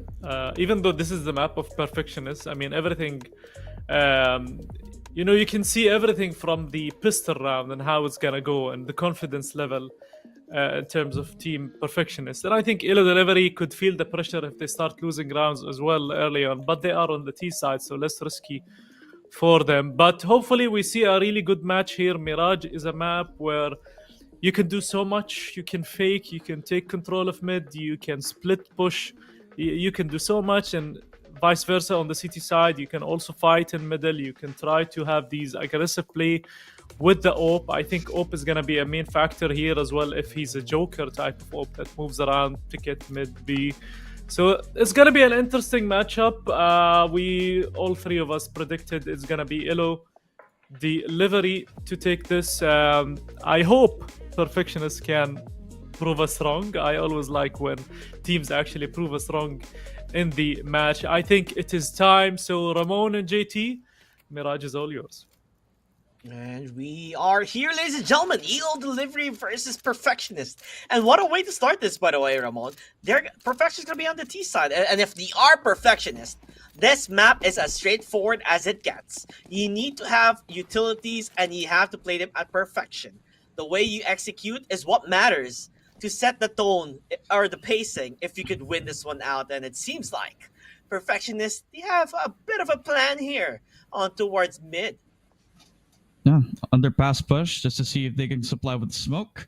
And there it goes. But the only known quantity, Legolas, has pushed up a little bit to the A short side, and well, he gets caught. That's a good sign for Perfectionist. They started one, but Transparent will get the second as well. A good opening to take themselves at A short extremity, surprising Edo delivery, and getting themselves the numbers advantage. Yeah, and that's one way to start with a bang. Arctic Scott, though, missing those shots. Boy, he's still surviving. Goes for the reload, and Marble will close that one out. What is happening, Perfectionist? It almost seemed like they're throwing it as Elo delivery. They take it back. It looks so good for Perfectionist and how things started. It was a 5v3, and my oh my, did they crumble to the pressure? Not necessarily the start you want to have here, Ramon. I mean, we already got surprised that they got themselves, in fact, that the underpass push as well. But by the time that they got to the post plant, they never really thought about that ticket side itself. I mean, that also gave a window of opportunity for Artigod to play the dance of jazz, just dodging in and out of the fight as well, just trying to find an opportunity to get the one tap going through. Because of that delayed fight, just gave him the open opportunity for the retake to come in as well. Giving all three players stacked up back on that pistol round. 1-0 so far. Got the jumping player to see if he can get some early info. Expuya, who really wasn't a known quantity from the underside of the map. Also really good util usage. Smiley is gonna get taken down. Yeah, perfect play coming from Elo delivery as they are looking for more. By the way, Perfections went for a force buy, so they lose this one, they lose a lot of money. As SMH is shaking his head. What's happening here coming from Perfectionists? They're grumbling as Elo delivery are here to deliver another victory. 2-0, and again, like I said, Perfectionists need to go for a buy, so they have to go for a big save now. And seems like Elo delivery, they're not stopping at their tracks. So far, it's just perfect Counter-Strike. Again, for Elo delivery, just holding back on the fundamentals, just putting the smoke down over to the other side of that bench, just so that he could isolate the angle, push down that molly as well once they fall down towards that apartment's push. And you think about that, the amount of times that they played this game, it just reflects so far their experience on the high notes so far on Elo delivery, their comfortability. Showing again against Perfectionists who are forced into that eco round. And they start off with a bang yet again. 2 picks for Expuya. And in fact, Elo delivery will close this round entirely. 3-0 against Perfectionists. But that's a round that they need to forget about since that only was their eco round. This is their buy round this time. And they're looking to strike first against Elo delivery, who, let's face it, had very good openings so far as they started from that first pistol round alone. It almost seems like Elo delivery is playing into perfection. But this time around with a buy round coming from Perfectionists, oh, I mean, you gotta be knocking your head. What can we do? What's the game plan? What is the move here? As they're trying to go for the mid control. Meanwhile, Arctic Scott, I love the play here. Making sure he has, an ample of information when they push towards about force. He does get the kill, Legolas. Finds his own, I believe, on towards mid. So, it's gonna be a 1-for-1, a 4-on-4. The waters here, and a big, massive nade on the Expova. Gonna hurt him quite a bit. Still, like I said, Perfectionist testing the waters, Thermon, and it seems like could be possibly an A hit here. Just trying to poke the bear as he's napping. See if they can get himself like an opening pick yet again. The 1-for-1 trade-off from Allen and Artigod just to try to take that mid space, but gets caught. So rock in a hard place it again, and Elo delivery just trying to supply as much damage towards that ramp position as well, as they already got support, a bunch of that info. Knowing that the split comes in from the palace and the ramp position is inevitable for them, also waiting on Smiley. And it's time to shine. As he finds himself over at that catwalk spot, has Main will get himself the opening. Yet again after the reset, Transparent from that ramp side has made noise and has pushed on towards the site itself. And now force Elo delivery to play on their own terms with SMH finding the spray down on towards that box position as well. Yeah, He's going for it again. He does do damage quite a bit, but still, they're holding their corners here. Perfectionists, they understand what they have to do onto its ticket box or ticket booth. That is where SMH is going to be hiding. What can he do by his lonesome? Maybe look for pickoffs, maybe get as much kills as he can. As Force, he will fall down, and SMH probably going to save the gun instead. It is going to be the smartest thing to do for him. Nonetheless, though, Perfectionist, a much needed round here, Ramon. Especially on a bye round. If they lose that one out, it will look really bad for them. So, a needed win. And a win that could have gone south. Yeah, especially with the amount of time that it took for them to take the split and to take off with it as well. Because in my eyes, I would seem... It was either they were waiting for Smiley to take the open space from that underpass spot, or trying to wait for Elo delivery to make the mistake on their own. It seemed like the former. But it ended as the latter itself, as Zane was actually the one who picked up that first frag on towards that mid-side aggress.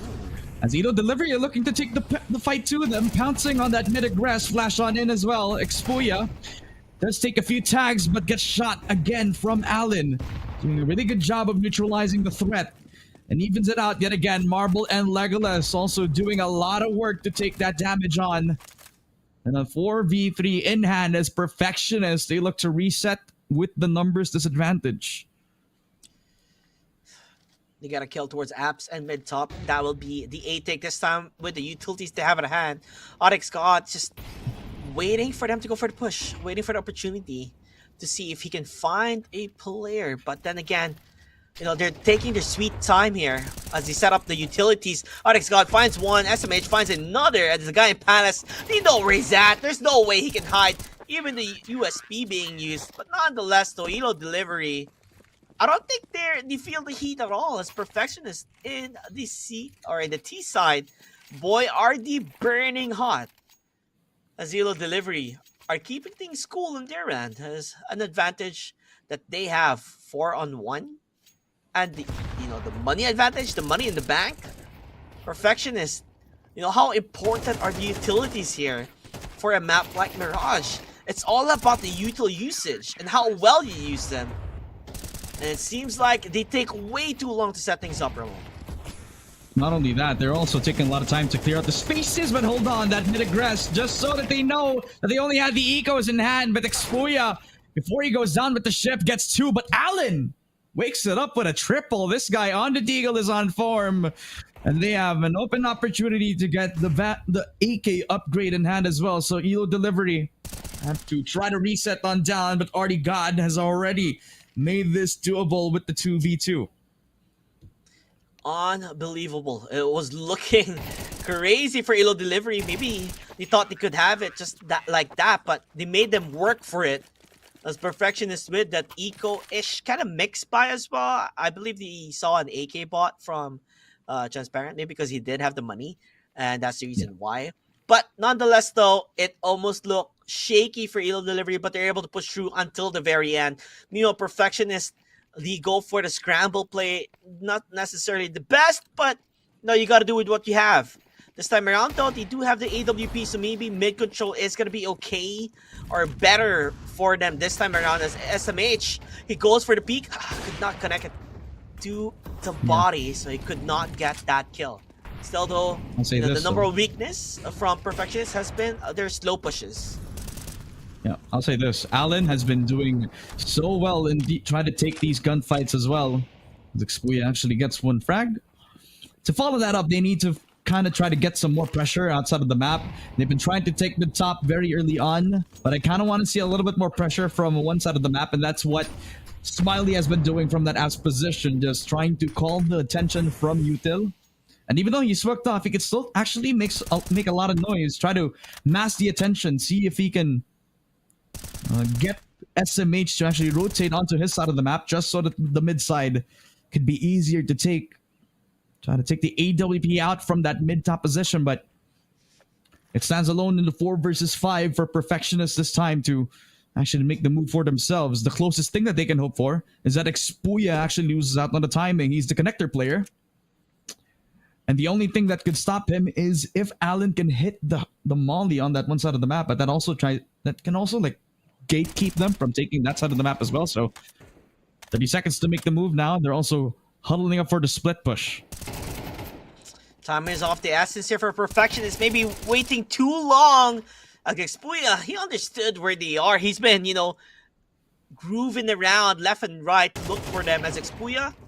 He does get one, and they do look for another force. Okay. He finds at least a couple, but what can you do? You have to plant the C4 because of time, and he dies in the end. Delivery. 6-1 right now, and Perfectionist. Time is their #1 enemy. The slow pushes are not working out. When do we get to see a different side of things coming from them? Why not a rush towards a certain side? Or maybe, play your utilities right, entering A or entering B? Rather than just doing the default, which is, go underpass, play mid top, look for picks and apps. Maybe they have to do something different. And that's True. not what we're seeing yet from Perfectionist at all. Expuya already taking another chance at life, and he eventually will take himself Smiley. The aggressive take onto the mid side working out for them, and they're going to try to do it the second time in a row. Taking on the second time, trying to find at least Force, who is opening up the space for them as the A-short extremity now again being on notice for them. It's Expuya goes down 1-for-1. Connector being on the push as Transparent. He kills off SMH. That's the opt-down. That's an opportunity for them. A lot of positioning this time from Arctic Scott. Goes towards Palace. Understand they're not going to be necessarily looking at Palace if they go for a plant towards A. So he holds it down. The C4, I believe, is all the way towards Cart. So it's going to take some time before they go for the rotate. As they might sandwich towards B, which could be potentially the right play here if they're able to spot out where Marble is. Timing-wise, they find it. Oh my lord. The timing. Not only that, they're going to find Legolas as well. Another freebie. And where's Artie God? All the way to the other side of the map. Planting the bomb down as well over to the B side. And that also pushes a lot of questions on them. What was the plan going through? Go back to the mid side. Try to see if they can take themselves one. They already got SMH, which already is the AWP player. That already spells a lot of problems for the defense. But the AWP wasn't the star of the show anyway. It's always been Expuya who has been funneled in, solo flashing for the team. And if he was actually supported, then that actually makes it easier for him to take that mid-side fight every single time. So it's almost like they never expect these types of plays. But the craziest thing about that is he's been doing that for the couple of past rounds now, and they haven't countered that just yet. You're seeing impact frags from him, and that was the only time that he was stopped within his tracks. But you could still feel that Expuya has been doing well in these sorts of regards, just trying to gatekeep them from taking that connector position. And it kind of like makes them hesitate to take any sort of map control yet again. So Elo delivery 6-2 yet again kind of deals a bit of their economy because they did take down the AWP. And a few of these rounds were also very close. So they won't have the loss bonus if they do lose this round. And yet again, they go back to the default position of going mid. There's a certain extent where you're like, yes, we did lose that round, but why should I stop doing that play? Which, sometimes it does work out, and when it does, it do a lot of damage.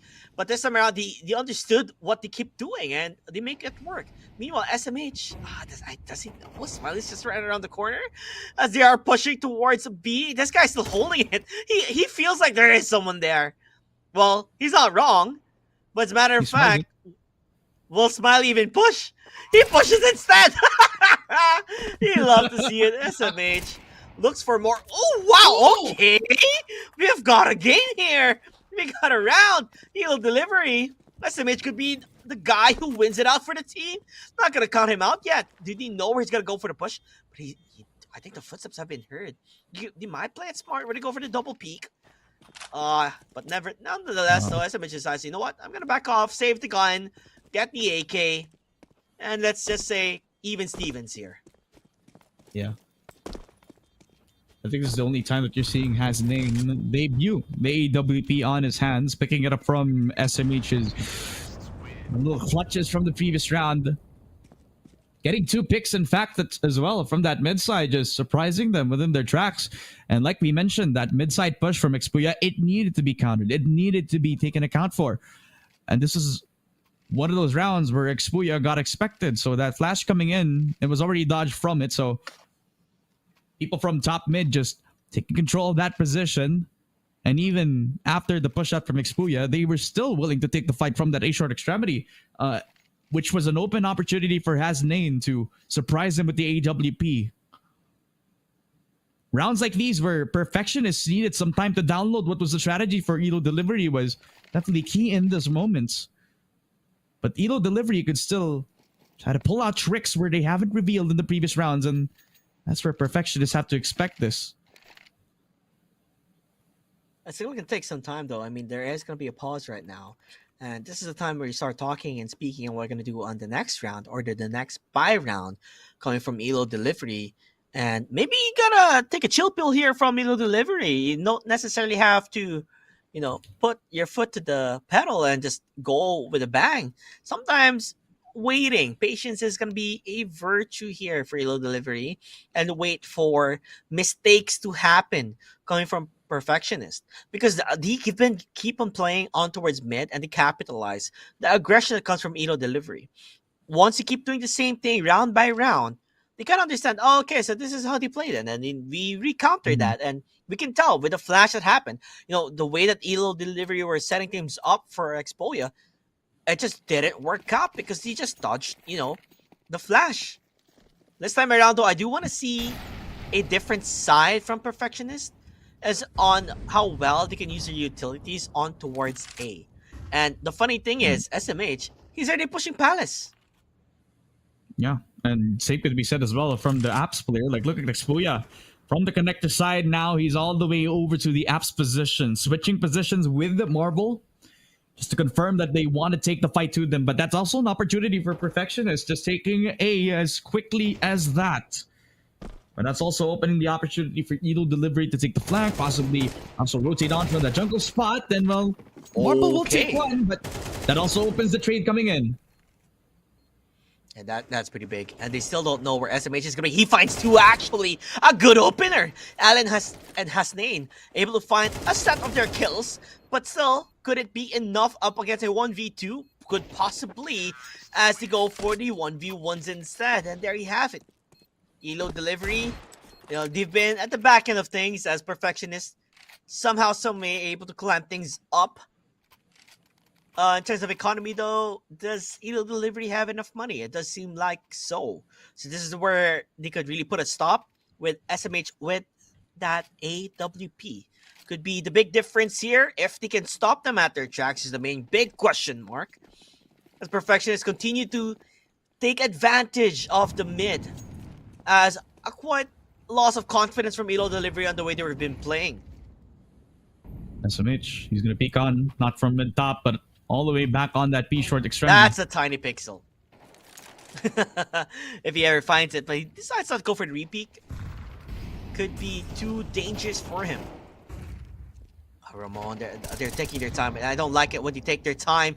This is when disaster strikes, and there you have it. SMH finds 1 Marble as well, finds a connector.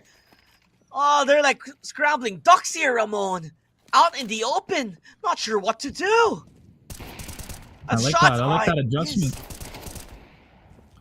Just as much as they can, and they're getting picked off one after another. Onyx got as well. Nobody dies. A flawless victory from Elo Delivery.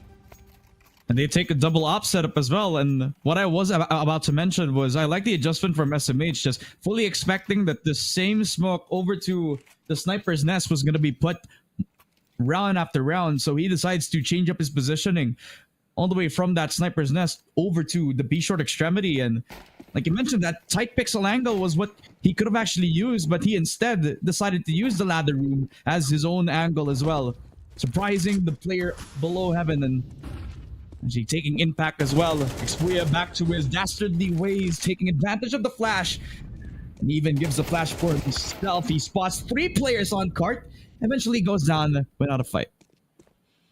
But the art tagged rather low and made it easy with a nade. Come from Legolas. Gets a Kobe out of that one. So again, Alan, really low as well.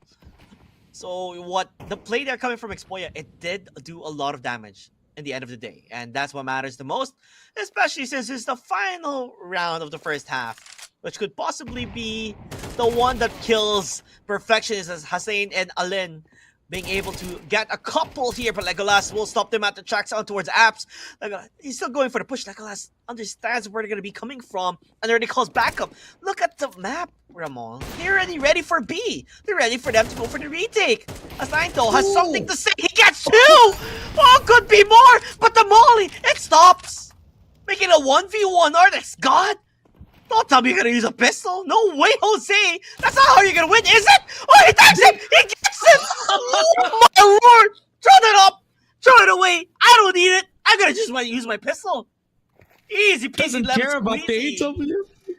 He Oh doesn't my care about gosh. the AWP. Literally, in that long-range engagement, that AWP would have been better for him, but he decides to dink him. Headshots yet again. Already got a Giga Chad in this scenario. Just picks up the last frag to get the 8-4. And my goodness, Elo delivery as close as it can get. After heroics from Hasnain, the flick all the way to the other side of that default spot, then taking the second as well. Pure confidence from this rifler, but could not get the job done. And now at the swap sides, Elo delivery are looking to get themselves an open aggressive take over to the Apps position. Already now on the A side itself. Double smokes down and wants to push on with Expuya. Yeah, I love the way they're using their utilities. It made it so easy for them to get towards the side. They already got 2. Expuya will fall down, but they're already in it. Gonna be so hard to go for the retake. And guess what they're doing, Ramon? They have already the CT side control. So they understand where the falling players are gonna be at. And that's going to be towards, the connector side, the jungle side. And Legolas is able to get the kill towards Smiley. He finds more. Tap, tap, tap, tap, tap. And he get it. Perfectionist. Not necessarily the best round here. Elo delivery sets up another in their name. And I know the scoreboard is telling you incorrectly. Because it's Elo delivery who are on, the better side of things. Yeah. Yeah, and you kind of combo that with what you have just said, the perfect utility usage plus Expuya. Well, he already showed his heroics from the previous half that he was the aggressive taker over to the mid side. Apparently, he's also the entry for the team now, as he's the one who wants to take the fight to them. Mac 10 in the hand, has to run and gun to make full usage of this weapon. Of course, already on that firebox position. He's already down a man, and SMH will get that one frag. The plant coming down for Elo delivery. As they push too far, as French Parrot will get the second frag as well. Yeah, I just love the way they're using their utilities. This is what I wanted to see from Perfectionist, actually. When you do the 8 takes, and look at that! You love to see it, right?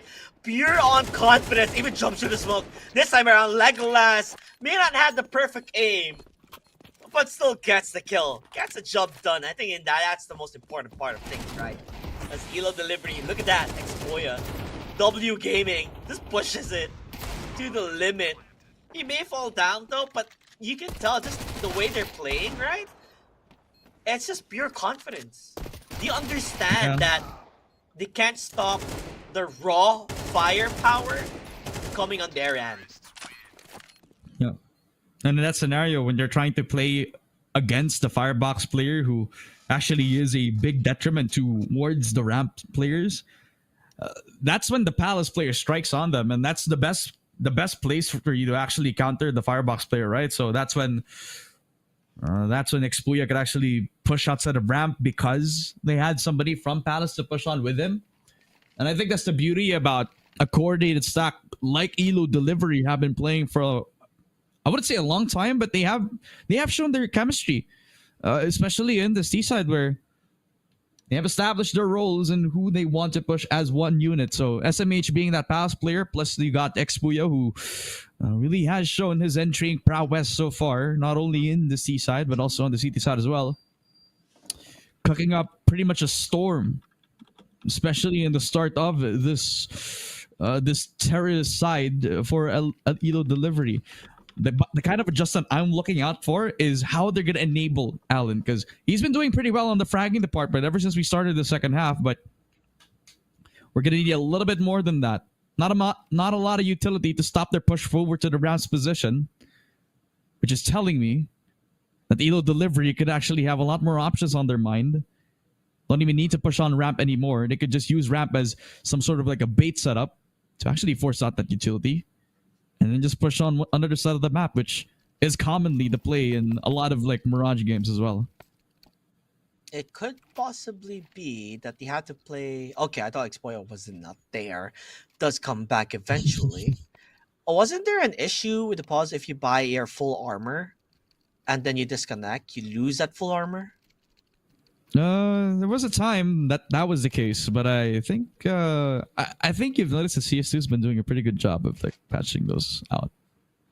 No, because it happened in the last qualifier, I think. So, which is pretty. But there was recent. a big update in between. That is true.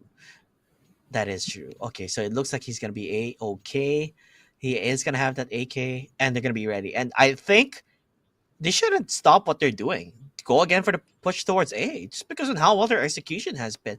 Like I said, Mirage is a very straightforward, map, and it all just comes down to execution. And that's what I love. Like you said, Expoya, he was waiting. Like he was, poking the bear with a stick, looking around towards Tetris, and then waits for the smoke to come out. And that's when he goes for the push. And when he goes for the push, he went for the play. And that's what they're going to do again, which I love to see. It's that push towards that A side. Waiting for the smokes to arise, waiting for the smokes to come. Marble already getting killed towards mid. And this time around, though, Allen and Transparent stopping them at the tracks. Legolas and Marble, though, finding different kills from different sides of the map. Ooh. Which could possibly be right around the corner. Does Marble know? He does know. Now it's going to be a 2v1. The guy who's left in jungle. What can you do? Rather than run and hide. Oh, he got hit with the nade as well. He's low. One shot is all it takes. But it's going to be a 1v1. Come on. It's going to be hard. You go for the save or you go for the play? No, I think you go for it. He's low. A1S in hand for him as well, so he needs 2 taps towards the head. And already the big cell. Pretty good position. Oh my goodness. Nane had the opportunity, but he was not in the best position. Didn't have the best gun itself as well. And in that scenario, you're kind of hoping for the best if you were Nane in that scenario, but he decided to actually rotate over to the other side of that mid connector position. And in this scenario, when you're on the CTs, you kind of wanted to funnel both your mollies in that ramp position. They didn't need to, because they were walking towards their crosshairs anyway, trying to clear every corner of that main position. A great job on the defense for the Perfectionist side, but in the end, Elo delivery, it all came down to the crunch.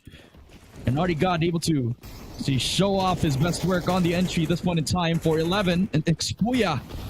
Well, it's been the same story time and time again. His entry has been on point. It could possibly still be a sinking ship unless Perfectionists can stop them at the tracks. They go for a ladder room instead.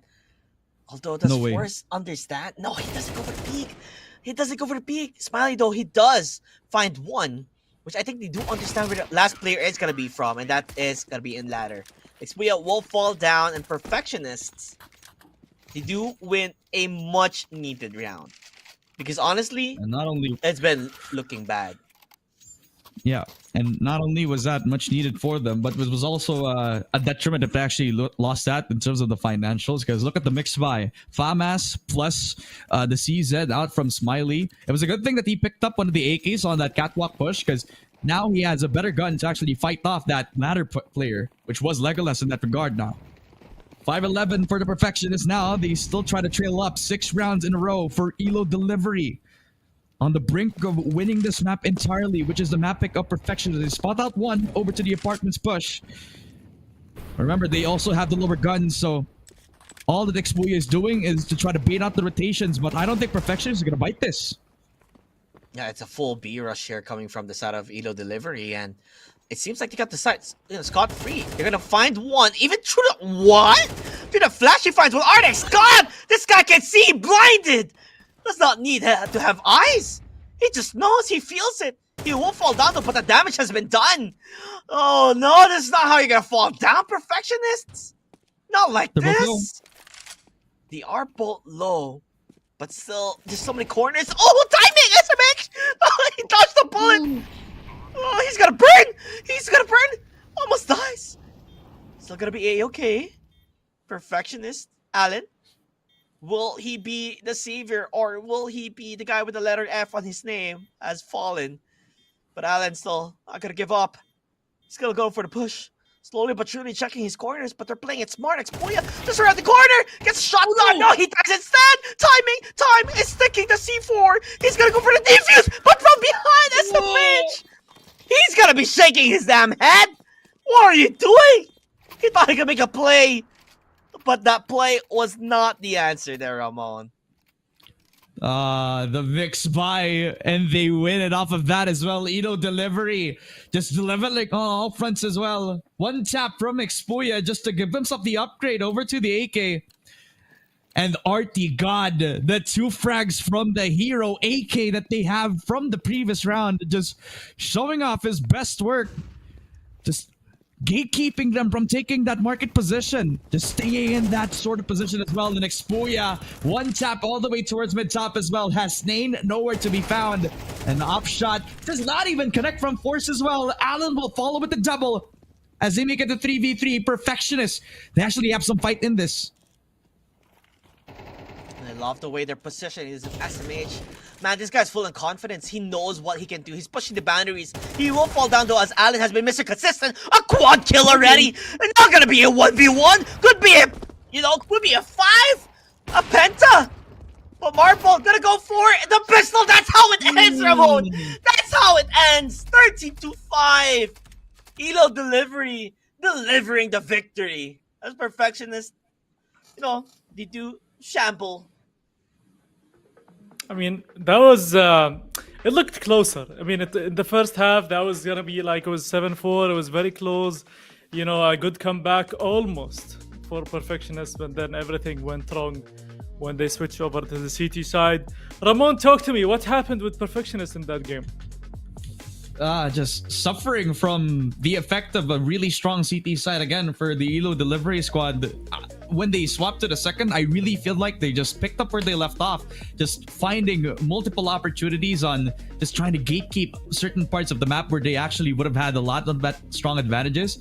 And in this scenario, it wasn't even individual skill anymore. It was pure confident pushing from Expoya from that CT position. I mentioned this in the cast where the connector side was going to be a very important moment for whoever was going to hold that connector position. Good thing Expoya has been so pivotal in a lot of moments where he has been pushing on them, because even though in the latter stages he was failing on that push, the fact that they were working in the initial parts of the round was a very strong point of conditioning. You could see that they're not only really good on their aim, but the mental game was already won thanks to the amount of times that they pushed that mid side and conditioned them to actually utilize a lot of their util before they actually go for the push. So, JT, in your opinion, it was just lack of adaptation from team Perfectionist? I mean, Ramon talked about all the mid pushing and there was no reaction coming from Perfectionist side. What do you think? Yeah, I mean, once you finally understood how Expoya has been playing, they did make adjustments and won a couple of rounds. I believe 2 rounds or 3 rounds from that. But the way that Elo Delivery played, I wanted them to play the same way they did on the T side that they did. Because, like I said, Mirage is a very straightforward map. You play on your execution. And I feel like most of the teams we've been seeing the qualifiers that do end up falling down is because they have that stubbornness where they keep doing the same plays one after another. And because of that, they end up losing more. And that's not what I wanted to see when they were on the T side. I mean, if you are a perfectionist, you kind of want to have those util setup plays that Elo Delivery had when they were taking A side. Like you saw the smokes towards jungle, towards everywhere, being able to push towards the side, being able to take control of things. These are the type of setups you need to have when you're playing in Mirage. And I don't think I've ever seen that. And not only that, perfectionists, they take too long. to really make an execution play there. Yeah. Now we go over to Ancient, which, in my opinion, has a very similar style of play as Mirage, where it's all about taking mid control as well, but probably gonna see some aggressive plays maybe from Heaven as a T side, from Connector. There has to be some mid control at some point. Otherwise, if the CT keep taking mid every round, then you as a T side, you don't have much options actually. You either go B or A. So I think on the Ancient side, which is the map pick of Elo Delivery, we do have CT side on Perfectionist. Now, Elo Delivery on the T side of Mirage, they played very well, and now they're going into Ancient, which is their map pick. What do you do, JT, if you're CT and if you're Perfectionist and you kind of got the idea of how Elo Delivery plays, how do you stop them? I mean, we have seen glimmers of life coming from the side, of Perfectionists. I feel like there's still more for them to offer. It's just about executing their strategies. I think that's where they kind of fell short, where they executed way too late. And, when you want to do is to surprise the enemy team, to catch them off guard. But the moment you take too long to execute, they kind of have a good read and a good understanding on what you're going to play and what you're going to do. And that's how, Elo Delivery capitalizes on your mistakes. And that's what they should not be doing coming, into this map. You have to play quick. You have to, make a call, basically. Whoever your shot caller is as a team, you have to make a decision quick. You can't take too long. Ramon, do you agree with this? I mean, the delay in taking decisions, the adaptation, yes, as JT mentioned, they did adapt, but it was a bit too late. Is this the issue that Perfectionists are gonna have also in Ancient? I mean, can we see some adaptations? Can we see some aggressiveness on the CT side? Because I'm pretty sure if Elo Delivery roams around the map freely, then this is gonna be very tough on Perfectionists. I think it's a case of how they're going to use this amount of break time that they're going to be talking things out. I think we saw it from the previous game where Spawn Kang needed a bit of time to talk about how they're going to approach the game, and they actually had a promising start from that second game compared to their first. So I think it's a case of how they're going to work out their communication this time. Now they have to expect that every single time that Expuya is going to be pushing, he's not going to be pushing alone compared to where he was pushing on Mirage, where he's supplied by a flash, but that was it. Nobody was with him. Now on Ancient, they're going to have to expect that Expuya is always going to be with someone at least, especially since he is going to be starting on the T side. Perhaps limiting the amount of time that they're overusing their util could be one good thing that I'm looking out for that. But other than that, just pure patience is all I'm looking for. All right, now we head over to the prediction side since we have a couple of minutes before we get into live. JT, prediction on Ancient. I feel like it's gonna be a bit more closer. 13-8. Still gonna be on the side of Elo Delivery. Did someone predict correct by the way? I forgot. I think Ramon did. Did you get 13-5 or you said 13? I did say 13-5. Oh, okay. So we have a winner in every game today. All right. So this could be the last one where one of us makes it with two points. Okay. So JT, what was your prediction? What is this? 13-8, I believe. Yeah. Elo Delivery. Yeah, you did. Okay. And Ramon. I'm gonna stick to 13-5 again. And Elo Delivery is gonna take this. Wow. So I'm gonna go with 13-9. For Elo Delivery. I think it might be a bit closer now.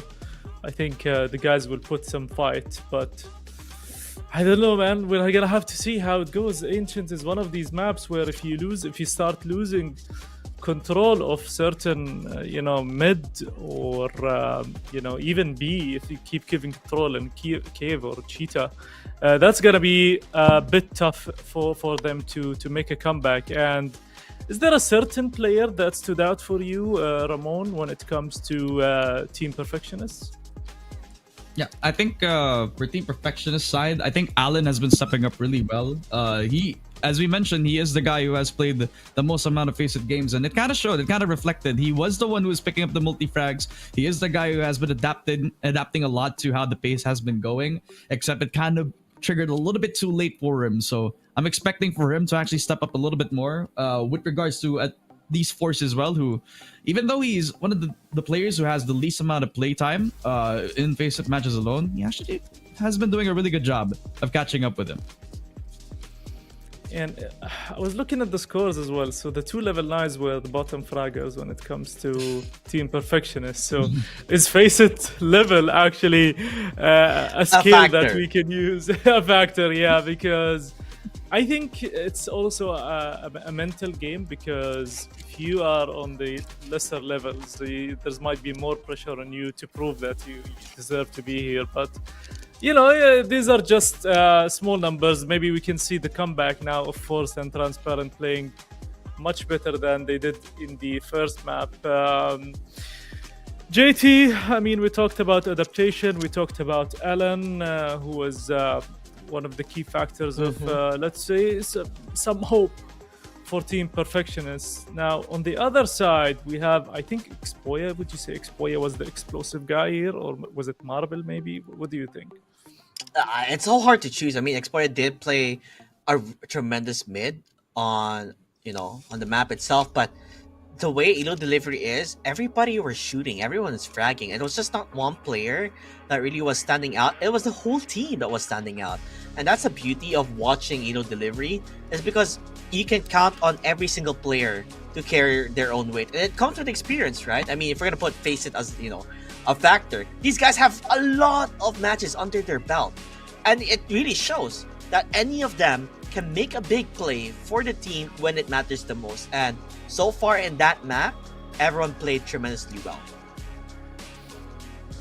All right, so that's also another key factor here. If the whole team plays well, that's a bit scary. That's a bit scary to any opponent when everyone's playing well, as opposed to the other side where it was just Alan and Hasnain playing really well, while the rest of the teammates were a bit behind. So hopefully we see a much better map than the first one. I think it was close, but somehow it slipped, and the predictions are done. So we have man, I forgot. So Ramon, you said 13-8, 13-5.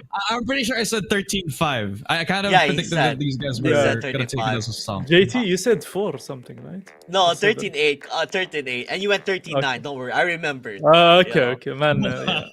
Getting older now. But here we go. This could be the final map of the day.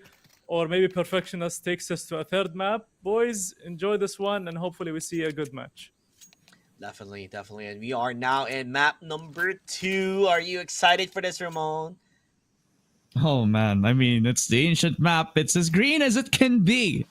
And with the CT side on the side of Perfectionists, I'm going to be expecting Alan to play the same aggressive type that he has been playing to see if he can counter Expoya in his domain. Bit of attack pause. Technical. I do say so myself, since Legolas has not been reconnecting into the server. So in my eyes, JT, I'm kind of be surprised that a lot more teams like to pick well, not really picked in this scenario, but has been leaving the Vertigo map open, which we have already established is our least favorite map to either play or cast. Do you think it's because a lot of these teams, especially for Perfectionists who we already branded as the underdogs, do you think it's a way for them to... Is it something that they've expected? Is it something that it's in their game plan? Like, we like to play Vertigo to play the better team. Is this something that they expected to do? I think they were expecting to be playing in Dust 2, but Elo Delivery banned it out. And that's the reason why. That's how things turned out in their favor. But this time around, Elo Delivery, they are going to go for the push towards A. And I don't think they're already kind of deep in and towards A main, and it's not really much of a setup towards A. They have the utilities, the smoke will be there. Ford's gonna be the first one to say hello, but it runs out immediately. Understand, oh my gosh, there's so many players here. Dual Beretta is trying to have the firepower that they need, but they missed the shot on the dot. and will fall down instead. Exploit and Arctic God. These two players have been phenomenal, and they're showing why. As you do get the first 2 kills in this map, and they're looking for more. Marble finds 2, and there you have it. Elo Delivery out with a bang with the pistol round. Which, by the way, Ramon, you know, production was asking a while ago. That's why Talks got caught off guard out of nowhere. They were asking, who would you pick as the MVP player? Oh man, there's a lot of options, right? I mean, obviously, Expuya is going to be a standout in that regard, right? But you got to give a lot of love to my boy SMH, because this guy has been adapting to anything that's been thrown at him by Perfectionists. In one round, he was picking his position apart from that mid-top position with just one smoke. Then he changes his position depending on where he expects the smoke to be at. So, in my eyes, he's a smart player that actually hits a lot of his op shots. But right now, Elo Delivery off the back of Expuyas' entering has been doing pretty well in that regard. So now he has the dualies, and he's expecting to open up the site with just that. Yet again, Dual Piranha is gonna go for the shot. Luckily for him, there's a lot of ammo as he gets 2. Out of the unbelievable Legolas gets his own. Our team will fall down, but you know what? We got the dual beast. It's working out. You just love it, man. This guy's just shooting fires even if there's nobody pre-firing. As Legolas will find the last one. Elo Delivery. Man, oh man, they are having a fun time here. As you can tell, they're just having the time of their lives. And all right. On the T side of Ancient, where you're expecting the AK to actually have the most amount of noise, it was actually the 30 bullets on the dual Berettas that Expuya has in his pocket. And not only did he open up space, he actually pushed up to the CT position, claiming 2 frags, dealing with the last player over to the temple side as well, just showing that he's a nuisance on the server. Make it very difficult for Perfectionists to position themselves on the map as well. They'll push out over to the mid side right now. They supply it with the smoke. And I believe they also covered up the molly. Initially pushed out onto them. Marble wants to take the first fight on. Never expects Smiley to the other side as well. Force is here to cover him from the donut spot. So now it becomes the 4 versus 2 that's been awkwardly placed on by Elo Delivery. And Legolas, he only had the Mac 10. Switches to the Deagle and does not win the fight against Force. So in this regard, that mid side became the story of the map. That was the first time that he attempted that side of push and didn't really work out. And they finally give their first blow towards this Ancient map. Well, I do believe they have a good understanding now on how they're playing it. There's 1 guy on pit and 2 on tunnel. So heavily defending towards mid once you start having those utilities at hand. But this time around, you know, Smiley does have a FAMAS and a full, not necessarily a full buy actually from Elo Delivery. But nonetheless, the push will be towards A. They do love that A push, and they're not stopping. They're just going with a Tech 9. He still survived for quite a bit. Maybe he's able to spend some time for the team. Transparent, as well as Force, stopping them at their tracks. SMH will go for the wall bang. But the damage has been done. They're rather low. Has 9. Just around the corner. He goes for the beat. Will he go for the play from behind? Smiley hunts them down. 2 for 2 already. As Elo Delivery, even some friendly shots there. Just to celebrate the round that they have won. I don't think those were friendly, man. I think they were just sending a message out, knowing that Elo Delivery really had their number from the previous game. They're fighting back, biting back with as much as they have. And the defense over to that backside as well. You can see that Flores really wanted to be the distraction. Just picking it all up just so Transparent could get themselves a double kill. And that's also thanks to the Molly just making life difficult for Elo Delivery as they push on over towards an aiming position. Push on down, and Smiley will take that first blood as well. Legolas never expected that. So we're back to the 4 versus 5 where Artigod kind of expected to get that one tap, but didn't. And Marble yet again, trying to be a nuisance that he is. Could not find the kill though, and a lot of players are peeking towards heaven. They're not stopping, and they're not gonna. You know, if it ain't broke, why stop? It's just working right now for Perfectionist. And I do love the fact on how they're playing their utils this time around. Elo Delivery wanted to go for a B rush play, but they couldn't. Just because of how well the utils were stopping them. The mollies, the nades, the flashes and the smokes. Like, this is what makes a team so strong. It's about how you are able to execute those utilities and take advantage of that. And if they continue playing like this, oh boy, Elo Delivery could be in a rather bad position. It's so funny to me that Smiley's been trying to push in, trying to play anti-flash, and now there's no flash at least. There's still the kill on over towards that window spot. Transparent. He wants to take two, and in fact, he does from that elbow spot. Forces there to pick up another as Legolas from the window will take to himself the 1v2 this time for Expuya, who definitely was on the receiving end on the flash as well. Hasnain, he finding his position, gets one. Will he find the second? No, he does not. Allen will pick up the 4th round win from the side of Perfectionist, and dare I say, this is a bit of a confidence booster for Perfectionist. I believe in their CT side, they really are taking the better half so far in these engagements. Like the push on from Smiley, him playing anti-flash, expecting that Elo Delivery, we're going to bombard him with that much utility, but he's just taking this clean and dry. Yeah, and then you have to understand, this is Elo Delivery's map pick. This is the map that they are confident on, and yet again, the mollies, I love the way they're playing it, spray and pray, even if they're flashed. Pushing them to the limits here. Elo Delivery are scrambling around. Yes, they do get one, but honestly, is that even enough? Is Allen a phenomenal player, able to get so much kills, so much frags, stop them at their tracks. Smiley does push, will fall down, will falter, but they just trade things out. Again, Perfectionist, they look much more calm and collected, and the way they're playing their defense has been, dare I say, perfection. No. Strong word, JT.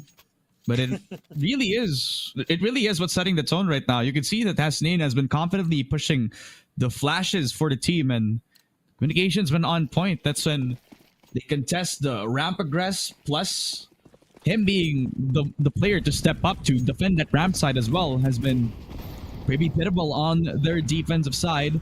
5-2. Smiley just pushing in towards the mid-bottom position right again, and well, that elbow spot has been the story of the push for Elo Delivery, just expecting that Marble will always get one, but Hasnain in this regard just gets one. He doesn't even know that Smiley's inside the smoke with him. This is awkward. They're gonna catch the other player off guard. No way. They're gonna get a free one. Okay.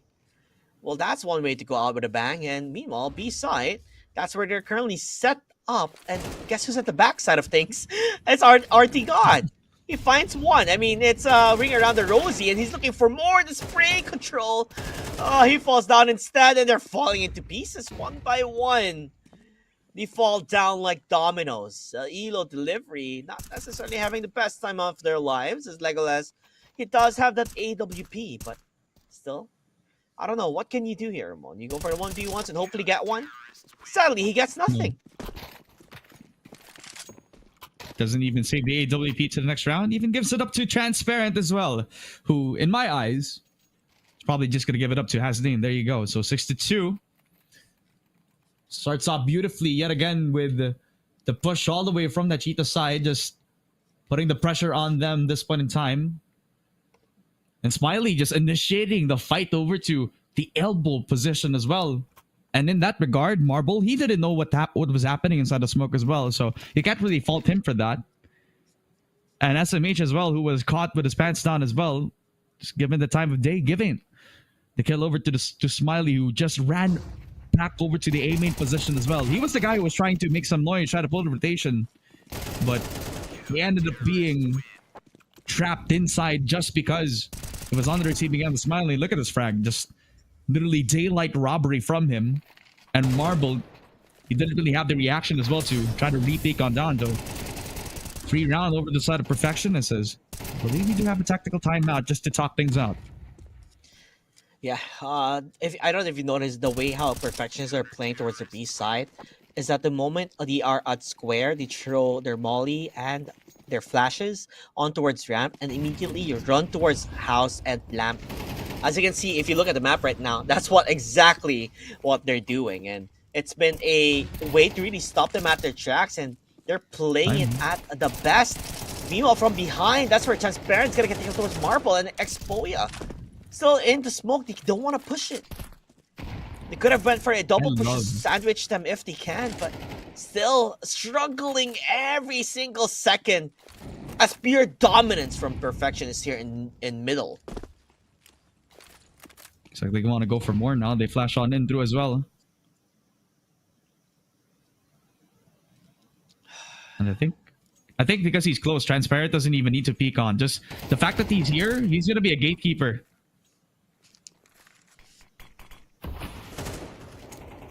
SMH will find a kill towards Forest. I mean, at the end of the day, like, you know, it comes to a certain point or to a certain extent where maybe, just maybe, you just give away middle and do another play. I mean, we've seen them do that. I mean, well, SMH is having a hard time getting the guy who's on towards the T-spawn. S9 has been tremendously annoying for them. They do get the kill finally, but guess what? Smiley's just around the corner. Wow. Wait a second, Ramon. Maybe Perfectionists shouldn't be doing what they're doing. Lucky for them, though. Pushing to the Alan up. is here. Yep, pushing to the up. Do they have a way to stop? Oh, he misses! Oh, this could be bad! He falls down, Ramon! 15 seconds! 15 seconds to go for the plan. You don't know where the last player is, Transparent. He's rather low as well.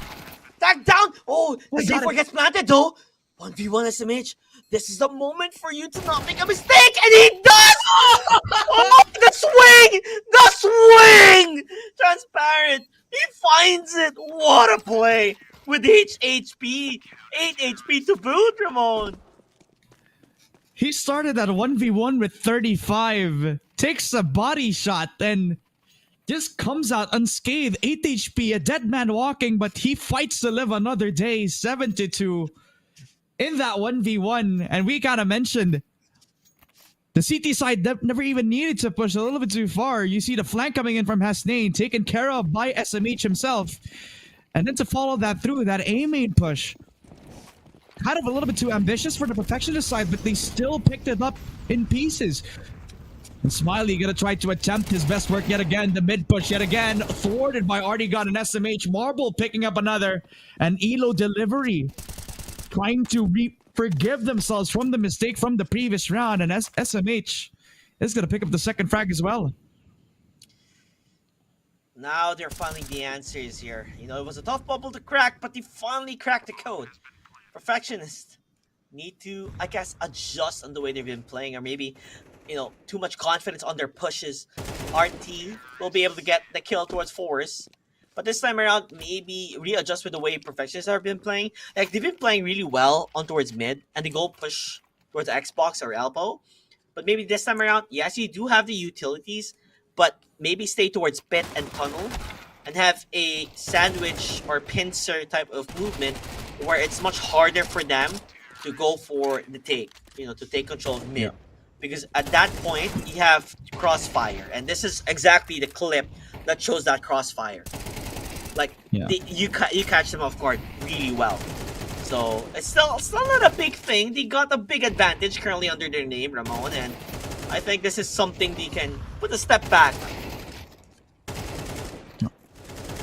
And I like that they're trying to use the elbow position as a weapon as well, because sometimes when they started this ancient CT side, they put the early smoke on down towards that elbow side, and in the later rounds now, they're not even putting the smoke down anymore. They're expecting Smiley to be that first contact, try to kill off that first player, and in some of the rounds, they're putting the smoke down early this time just to be a little bit more unpredictable, make that mid push a little bit harder to take for the side of Elo delivery.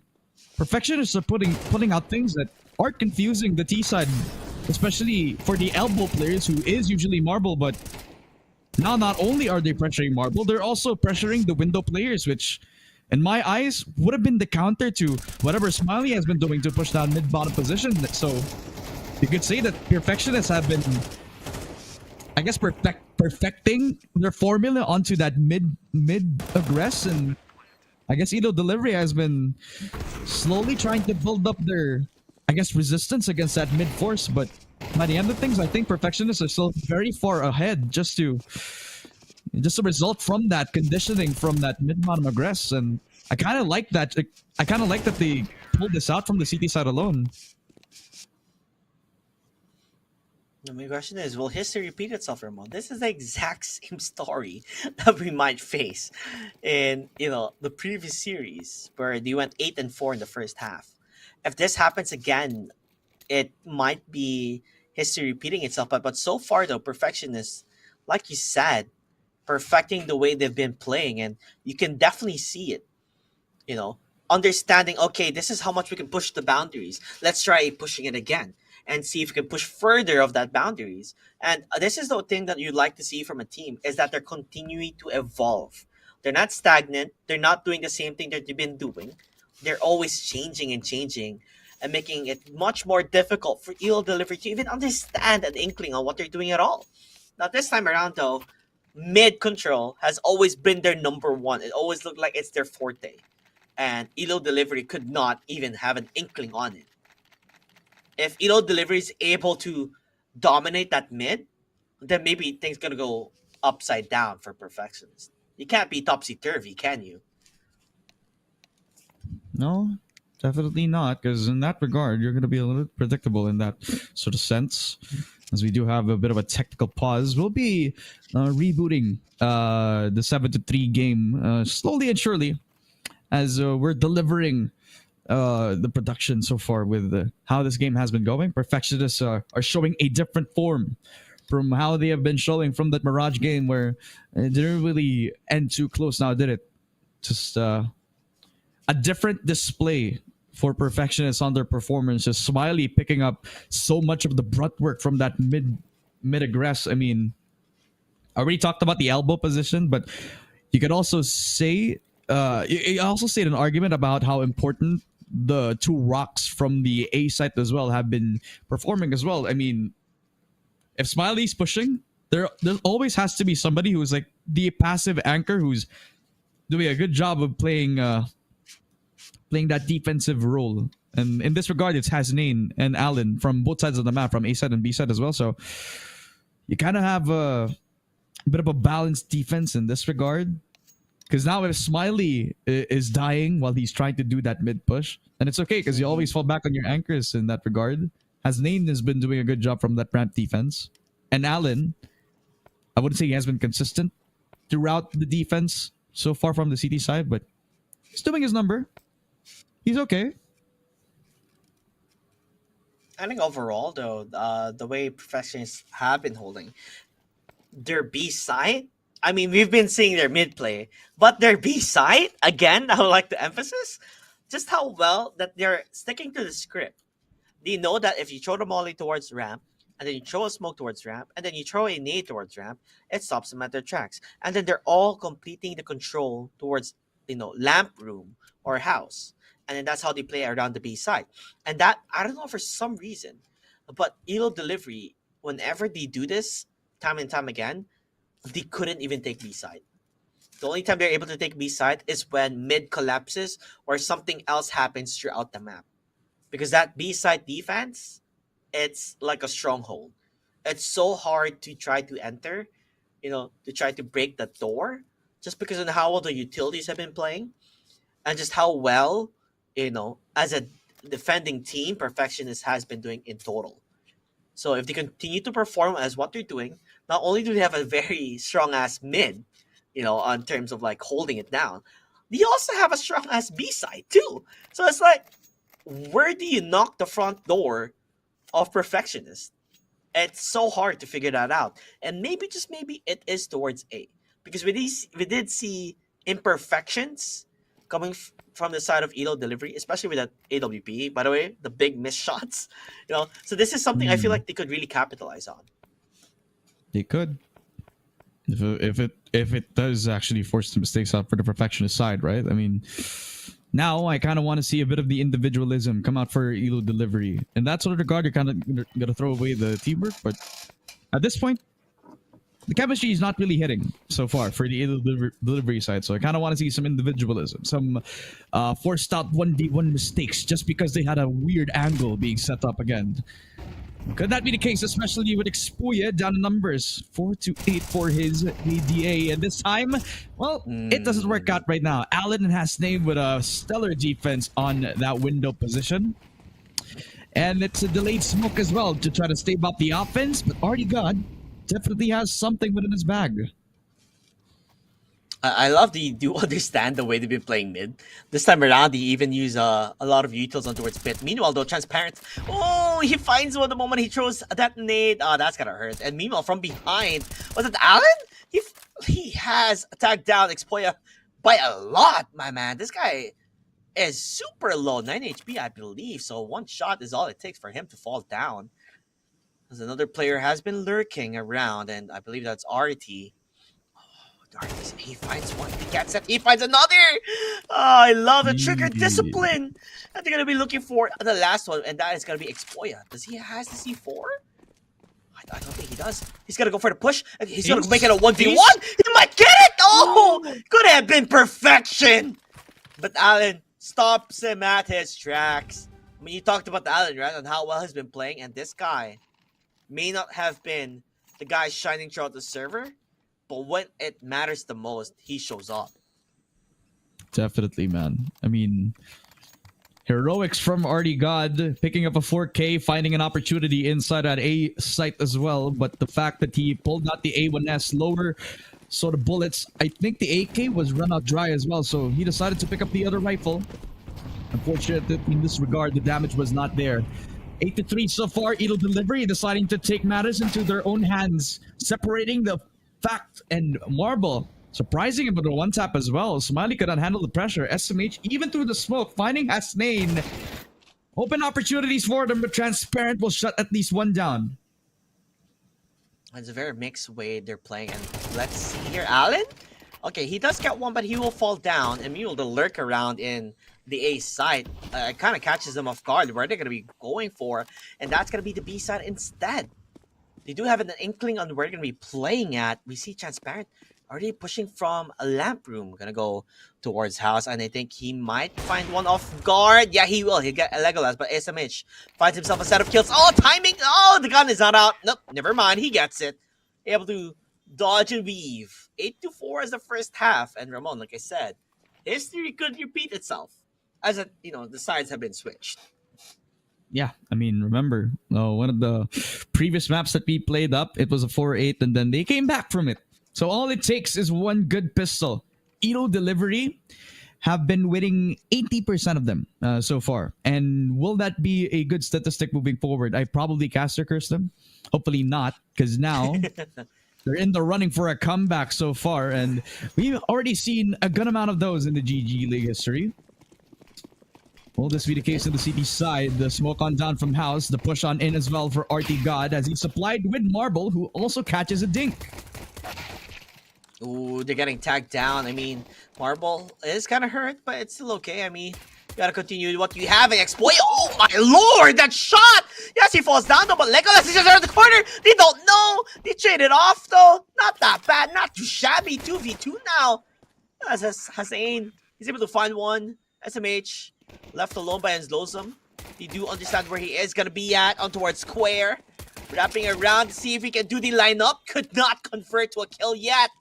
He's gonna go for the push, but they're just playing around with their food. Or are they? No. The shot's shaking my head! He is damn so good! He is him, SMH. He had 35 HP and clinged on to dear life while he peeked onto 2. The double peak for perfection is literally not hitting the mark this time around. I don't know if it was the USPs, the Glocks to come in, but these taps from Expoya making the difference. Yes, in that regard. Legolas also with the clean shots as well, but then it came down to the absolute numbers. SMH literally dancing on them. One tap to the head of Hasnain, and man, I never expected that second shot to come through as well. 5-8. I always said it just comes down to a good pistol round, and this could possibly be the start for the CT side of Edo Delivery, especially with the buy. 4 A1Ss on the CT side. I love the positioning here. He's gonna stand on top, but he does not convert to his single kill. That is insane. They're going for the long range here, seeing if he can get that with his Galil, but not gonna do anything, if I'm being honest with you. Still, nonetheless, number is in their name as they're getting those kills with the force by coming from Perfectionist. Expoya does grab one, but that's it, right? There's not really much. 1v2? There's a 1v2 and out in the open. No way Jose does he win this, right? No way Jose as a little Elo delivery. Well, it was the forced buy, as we have mentioned. 5-man Galil buy, if not a 4-man. And it always was because it was a close round. In fact, I mean, they got the bomb down from the pistol. Plus, they also took care of all 4 anyway, so might as well, right? But definitely did the most amount of damage, as well as expecting the flank. But what I never expected was Marble actually taking the high-risk setup for him. Top of the box, off angle, yes, but it was in fact against Galils, who definitely can't take the fight against the A1Ss in that regard. 5-9. Force the pistol round over to the Elo delivery side. Eco converted.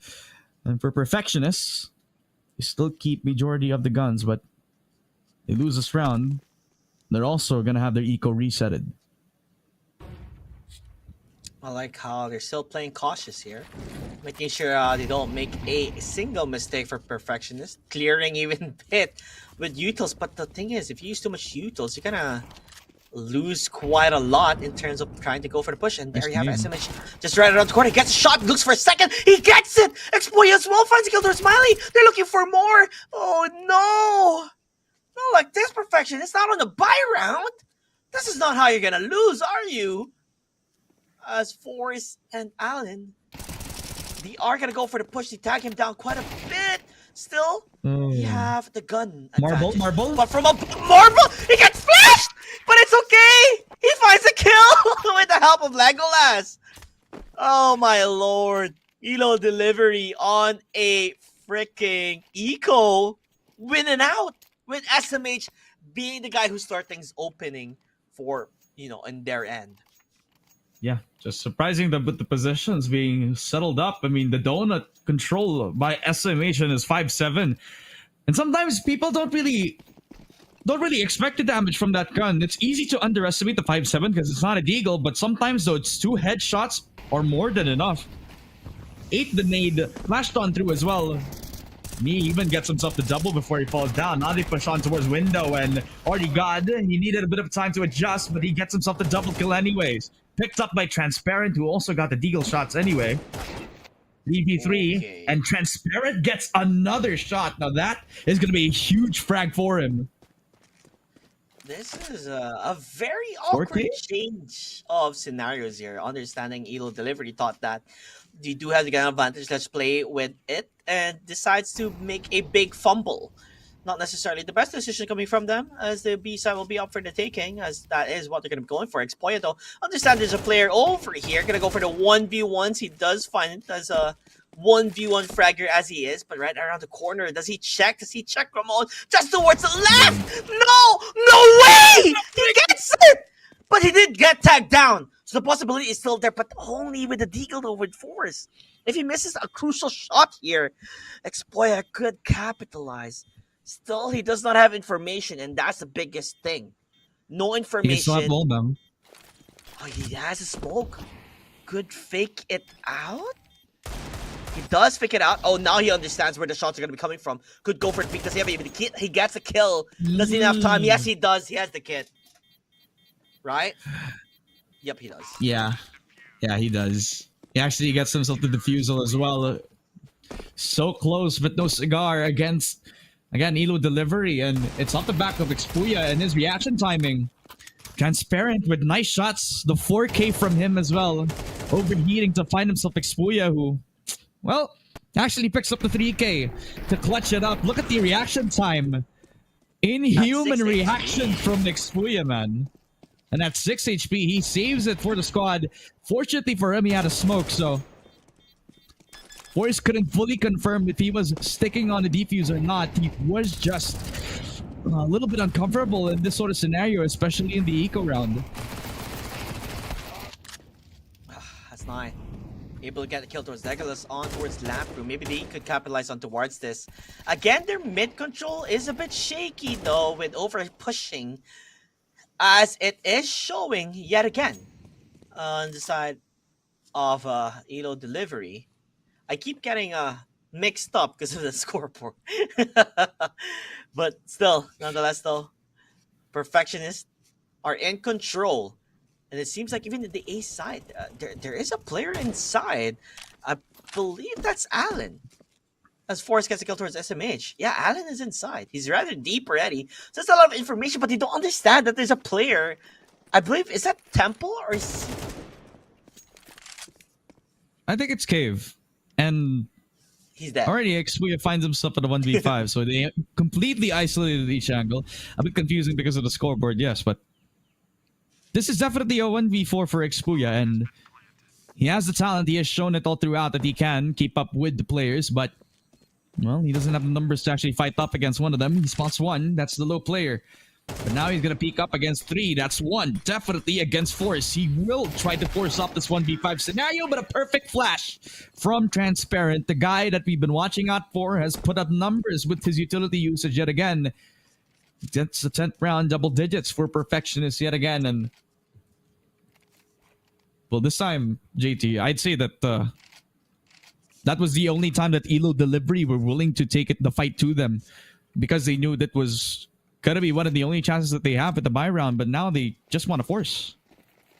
I always feel like the way they're defending their mid is so awkward that it kind of puts them at the back foot of things. Like maybe you want to do a carbon copy on how Perfectionist has been playing it, but if it's not working, why continue doing it? Meanwhile, Smiley, though, he does get a kill, and through the smoke, he goes for the push, but doesn't understand that Transparent's just around the corner, understanding of where he could be. Meanwhile, on towards A main, Marble wanted to do a big play, but unable to find that. Legolas trades things off though, and then will fall down. Forrest goes for the shot, finds it. Xpuya, always the man left alone. Not necessarily wanting to have the title, because that puts so much pressure in his shoulders, as he does die in the end. A map that Elo Delivery did not expect to go this way. And in the end, it didn't really matter for them. Because now we're looking towards the future of what could happen in this best of three, and we could possibly be seeing Vertigo.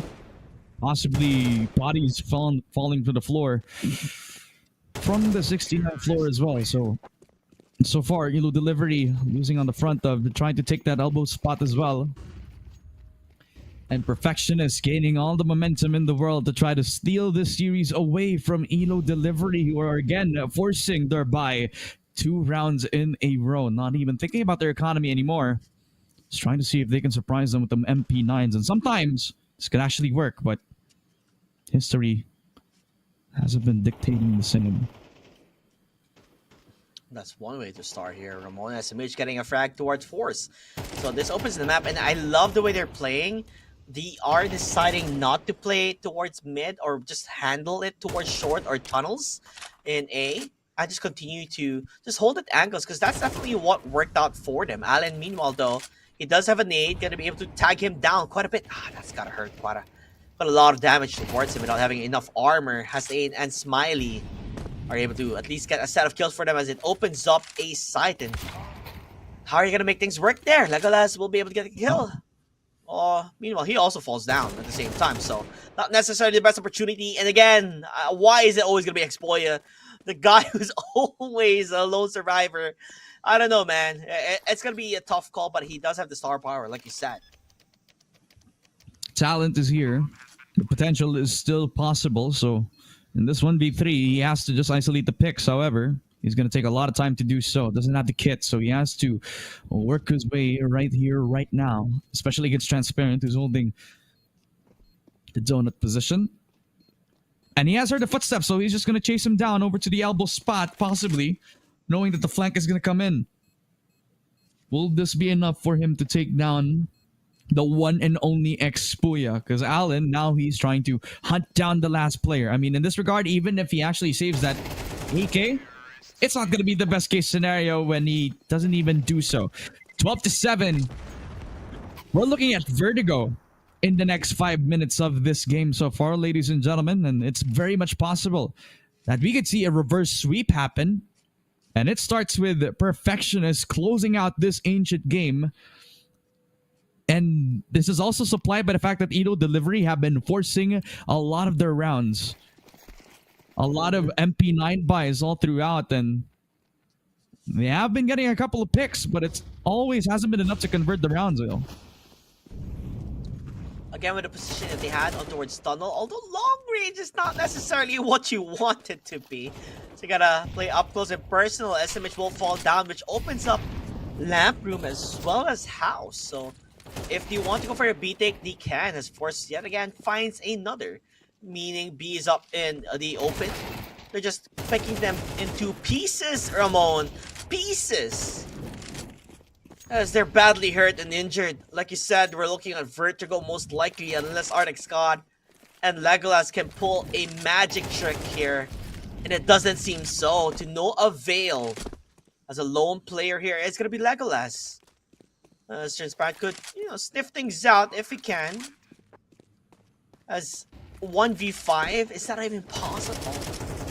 I don't think so. No. Even with the FAMAS as well, he's not going to have the best firepower moving forward. Doesn't have the fire as well to actually clutch up the round. So that one shot all the way towards the last fragger, well, that's going to be enough. 13-7. And we kind of predicted this to go the distance. Well, not really. That wasn't the case this time for the side of Elo Delivery. We're forced into the map of Vertigo, where I believe will be one half of a map. Would you say so, Toxie?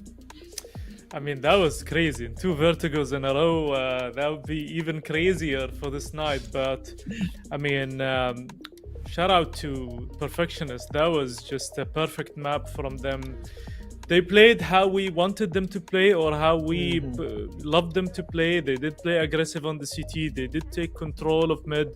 They played really, really well. And, transparent with almost 26 or 25 kills, the level 9 face-it level player. So he's here to shut us all up and, break the stereotype. But, man, Ramon, from your side, what do you believe happened? Is it Elo Delivery not finding their game, or is it just dominance from Perfectionist, especially on the CT side?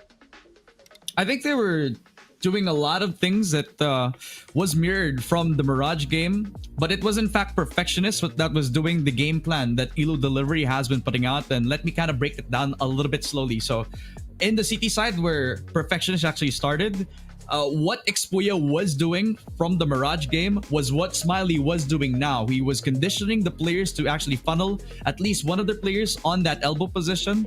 And every single time, it's either he puts the smoke down over to the elbow position or he doesn't. Because sometimes he would use it as a way to frag out to get that first blood.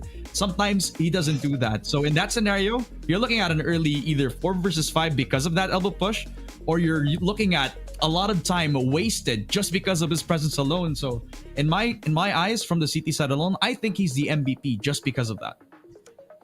How about you, JT? What do you think? I honestly, for the way Perfectionists played their CT, I feel like the game would have been way different if they were starting at T side. I feel like it could have been, Elo Delivery's game instead. But the way they played their CT was just so damn good that it was so hard for Elo Delivery to even have an inkling on towards that, first half. Just because of how well they played mid. Their execution on mid and B is phenomenal. Not only the way they're playing, mid, as what Ramon said, but the way they play B as well. The way they play B is the moment they throw the molly and they throw a nade and a smoke on ramp the moment the molly is done, and then they go towards house and lamp room, and from there, because they have a strong mid presence taking control of elbow, this is where the guys in lamp room can take control of heaven and T lower. And they've been doing that time and time again, where it feels like we're watching the same thing happen, where to the point where Elo Delivery, they're not really pulling anything different. They just keep forcing what they're doing and taking those duels to the fact that they're just playing the game of what the Perfectionist is wanting them to do. we didn't see them do a really big push towards, you know, a side or anything, or towards a main, because they've been hyper tunnel vision towards mid. And the crazy thing is that they actually lost their map pick in a very, strong score now. It wasn't like a close map, so that's the crazier bit. But now going into Vertigo, and we've seen both teams. I think the momentum slightly, switched over to the Perfectionist side. But when we go back and look at Vertigo, it's not the same as Mirage or Ancient. It's a different map. There's lots of aggressiveness that's gonna be on the A-bomb side. We're gonna see lots of trying to take mid late round with some flanks. Who do you think has an advantage here? From watching both teams, both styles from previous maps, Ramon, who do you think has a slight advantage on this map?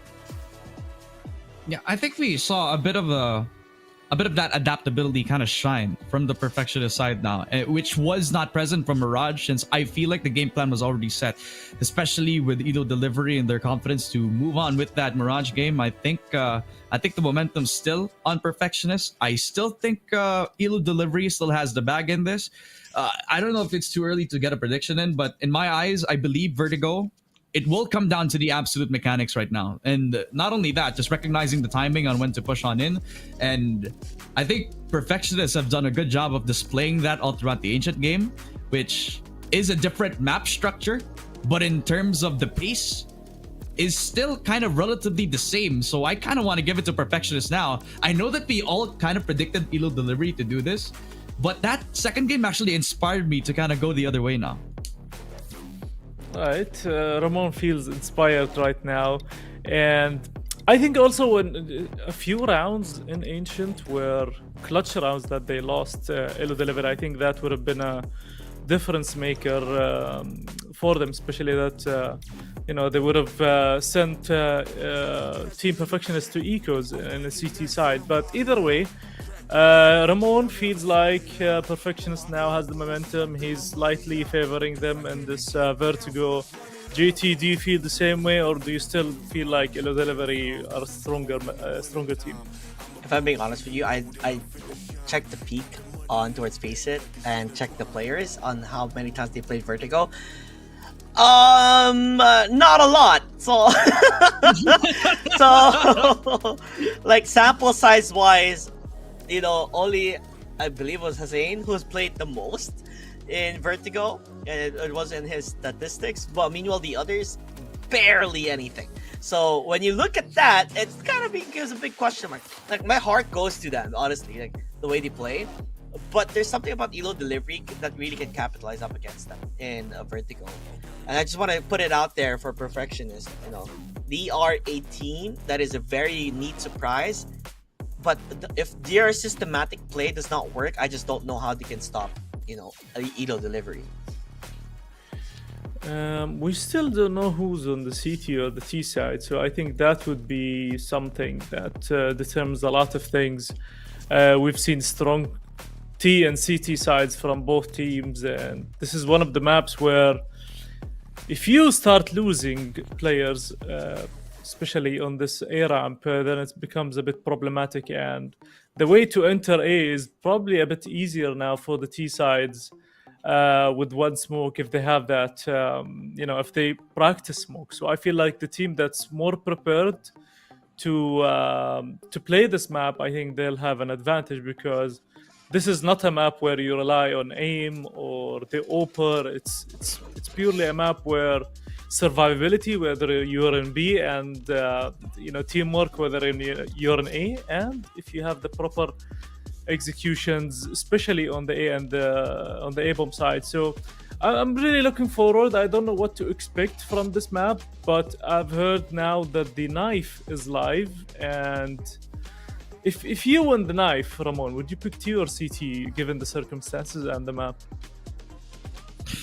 Man, first of all, I don't really like to pick the Vertigo map, so it's kind of difficult for me to choose what type of side. So I think if I wanted to be comfortable, I'd want to play the T side just so that I could try to pace the game the way I want it. I want to play it. I mean, I already mentioned the ideal setup that you want to do. Just have most of your players try to play the extremities while you have a late lurk as well onto the mid side. I think that's one of the things that I saw from the first game that we saw on Vertigo. So maybe the T side could be a good thing for me to start with. And this is better for perfectionist or elo delivery to be on the T side. I think perfectionists have shown that they can adapt with a good T side, especially with the amount of times that elo delivery has been trying to condition them in a lot of situations. We saw glimpses of that on Mirage. I think it's going to be no different here in Vertigo for perfectionists. And JT, one of the things that really matters on Vertigo is the flanker, or the guy that holds the rotations. The timing of this guy, of this player. We've seen Clouda, we've seen we've seen some instances where some of the players also know when to time it right. And I think Perfectionist actually won the knife. But I feel like, okay, we're back to Ancient. But I feel like if we have a good flanker, a good player that knows how to position himself, knows how to cut rotations, this would be a difference maker for any of the teams. But I feel like it's more for elo delivery, because I feel like Perfectionist, they rely more on aim rather than tactics. What do you think, JT? I mean, that's what I thought in the beginning as well. But map number 2 on towards Ancient, they played based on their strategy, which is their utilities, and really made a good execution on towards mid and B. But like I said, Vertigo is such a hard map where, it's so hard to really indicate on who can get an advantage, especially on how they were playing. Because elo delivery, on the other hand, they have the star power, they have the aim. It's just the fact of having a good mental attitude and also not being too hard-headed and tunnel visioned in what they're doing. If they can open up their mind and do different strategies, then maybe possibly they have a chance here. The only problem I have with Perfectionist would be if they don't get a good start, you don't win the game. If they have a good start, a good understanding, then there's a chance of them winning the game. And that is the big what ifs coming from Perfectionist, is that they need to have the good start. And that's how much, they rely on having a good momentum, is they need to win that, the pistol round. Because if they don't, it kind of sets a pedestal that maybe elo delivery might run them over. Okay, quick prediction before we head into the game, Ramon. 13-8 is going to be a little close for Perfectionists. Okay, and JT? Okay, I'm going to say it's going to be 13-10. Gonna give it to Perfectionist. I kind of want to see the underdogs take this home. I think it's gonna be 13-9 for elo delivery. I still believe in their individual players, but we're gonna see. So far, we're tied up 1-1-1 for prediction wins. So this could be the one that winner takes all. Either way, we take it as well to the third map, and Mike is head over to you. What a way to start things up here. Ramona's Transparents already stopping Marble on their track, and he's looking for more with force. Even blinded, he gets it. He will fall down, but it doesn't matter. The damage has been done. They're looking for the last guy standing, and that's Artex God. RT, what can you do when you're up against 3? Nothing at all. And that is a good start. Like I said in the beginning of the panel, if you give Perfectionist a good start, it's gonna look scary. And I think their CT, if they play their guns right, their strategy right, Ramon, this could be another victory for them. The thing that's kind of bugged me is that they didn't have any sort of presence anywhere else on the map other than that push onto the stairs position. They threw strategy out the window. They decided to push all 5 players, or at least 4, towards that stairs side. So there really isn't much for them to do other than to absolutely win those fights over to the stair side. But in the end, elo delivery kind of delivered themselves to their doom against Perfectionists and their stutter defense, running into the crosshair of Transparent and Force, who really had their number in that pistol round entirely. Triple MP9 buy again for the core, the Perfectionist side. And sometimes you're looking at that and say, you don't want to push onto that. Well, guess what? They also have A1Ss. Now you can't fight for the long angles anymore. This could be bad. Looks like Marble gonna get the shot, and I love the positioning from Smiley.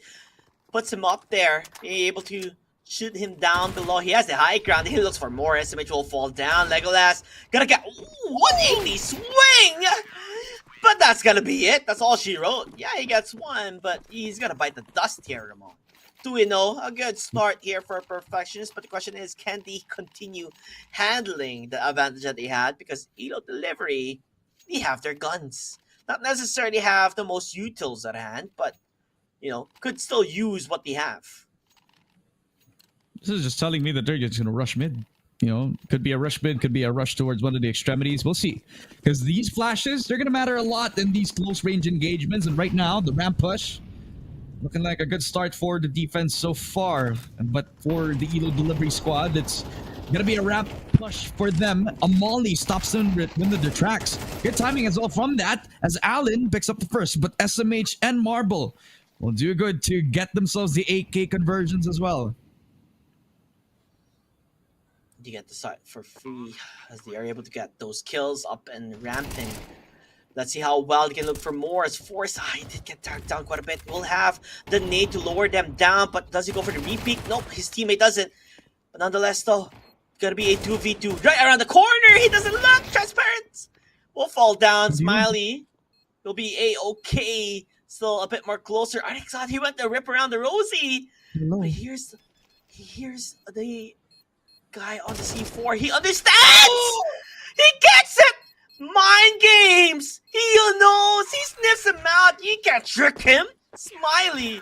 All up with all that teeth showing.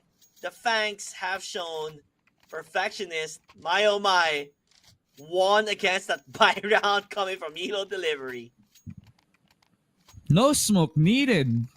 As you said, mind games in full display. This guy has tapped the bomb twice.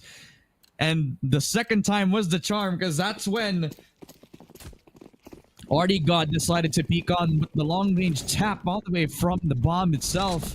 Smiley just picking up the pieces for the team, 3-0. And now they go back to the ramp push. Has Zane.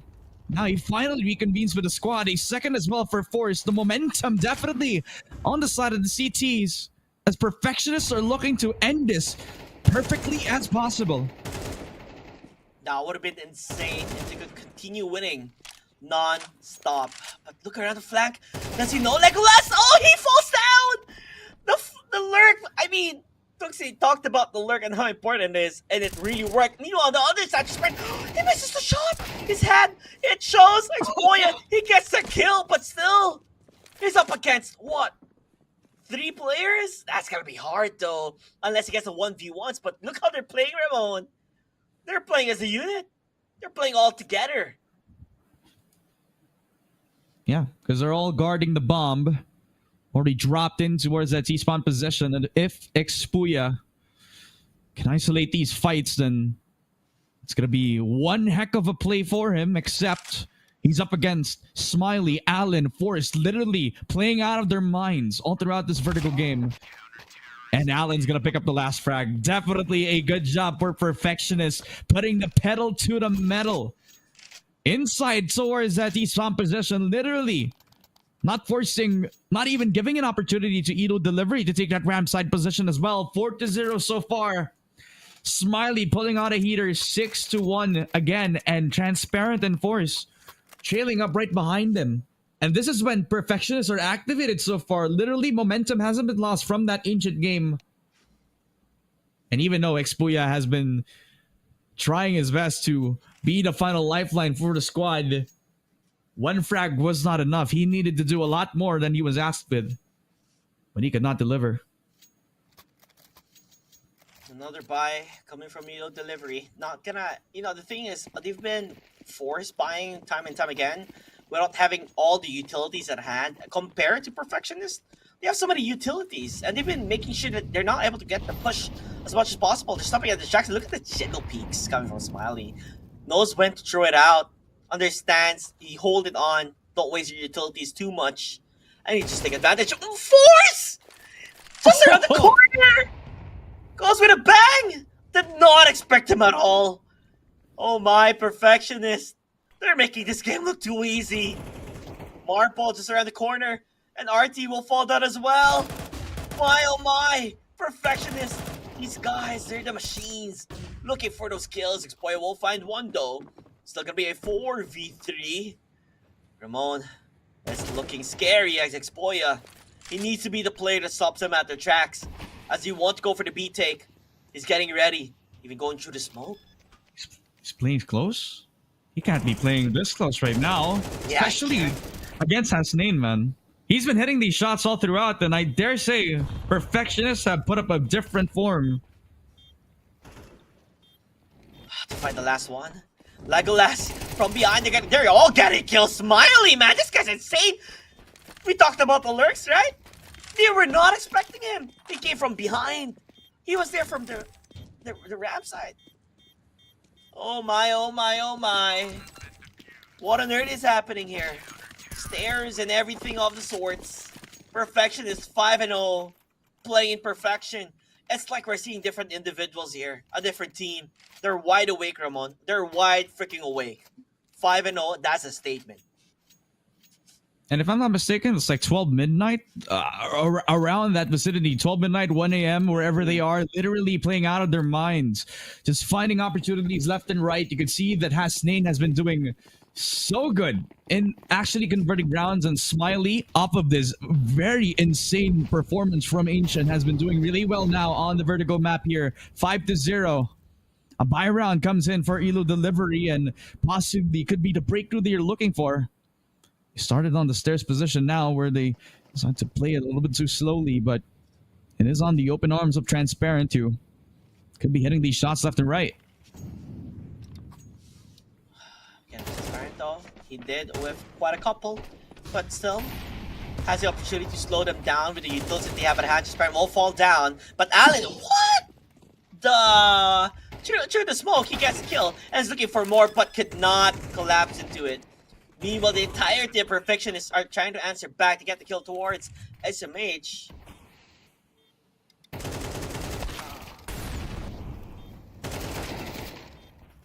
And literally, that's the only thing, right? Just 2 kills. In fact, Marble comes in from the stairs side, and we now, in fact, have the 1v1 against Smiley. As Marble, he was a little too late to the party. I don't think Smiley's going to expect this off angle. He's got the bomb, and he hits it! What a headshot! Smiley never expects him to come out of the corner. A nice shot from Marble will shut down the momentum. And at least we'll get the first round on the board. Elo Delivery, relying on one man alone to pick off everything that they left off. And now Marble has definitely delivered in this regard. The first round win on the board. And now Perfectionists, they still have a lead. They still have the money to actually buy a lot of guns into the next round. But, man, this could be the start again for Elo Delivery this time, JT.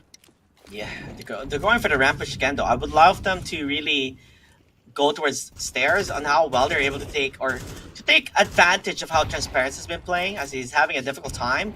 But nonetheless, the R is still going to go for the ramp. Transparent, the shots, it's not enough to convert.